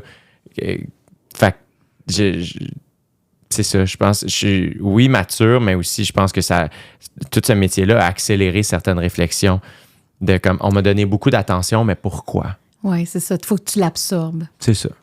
Bien, merci d'avoir participé à Ouvre ton jeu aujourd'hui. Merci à toi, J'ai l'impression de Marie-Claude. te connaître davantage, j'ai du temps. Mais c'est aussi, quelle chance de s'asseoir. Tu sais, on s'était jamais rencontrés, puis là, on s'est assis pendant des heures pour discuter, les yeux dans les yeux, les téléphones fermés. Fait que merci vraiment merci de ton ouverture. C'est super. T'es vraiment gentil. Bonne rencontre avec ta thérapeute. Oui! C'est tout de suite Mon après, thérapeute, oui. avec ton thérapeute. Oui. Bonne rencontre avec ton thérapeute. Merci. À tout le monde d'avoir été là. J'espère que vous avez apprécié autant que moi cette rencontre-là. Et je vous le répète, vous pouvez vous rendre sur le marieclaude.com, nous partager votre courriel parce que maintenant, Au fil de mes pensées existe cette infolettre.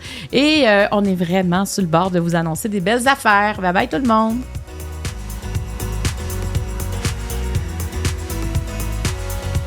Cet épisode était présenté par Karine Jonca, la référence en matière de soins pour la peau au Québec.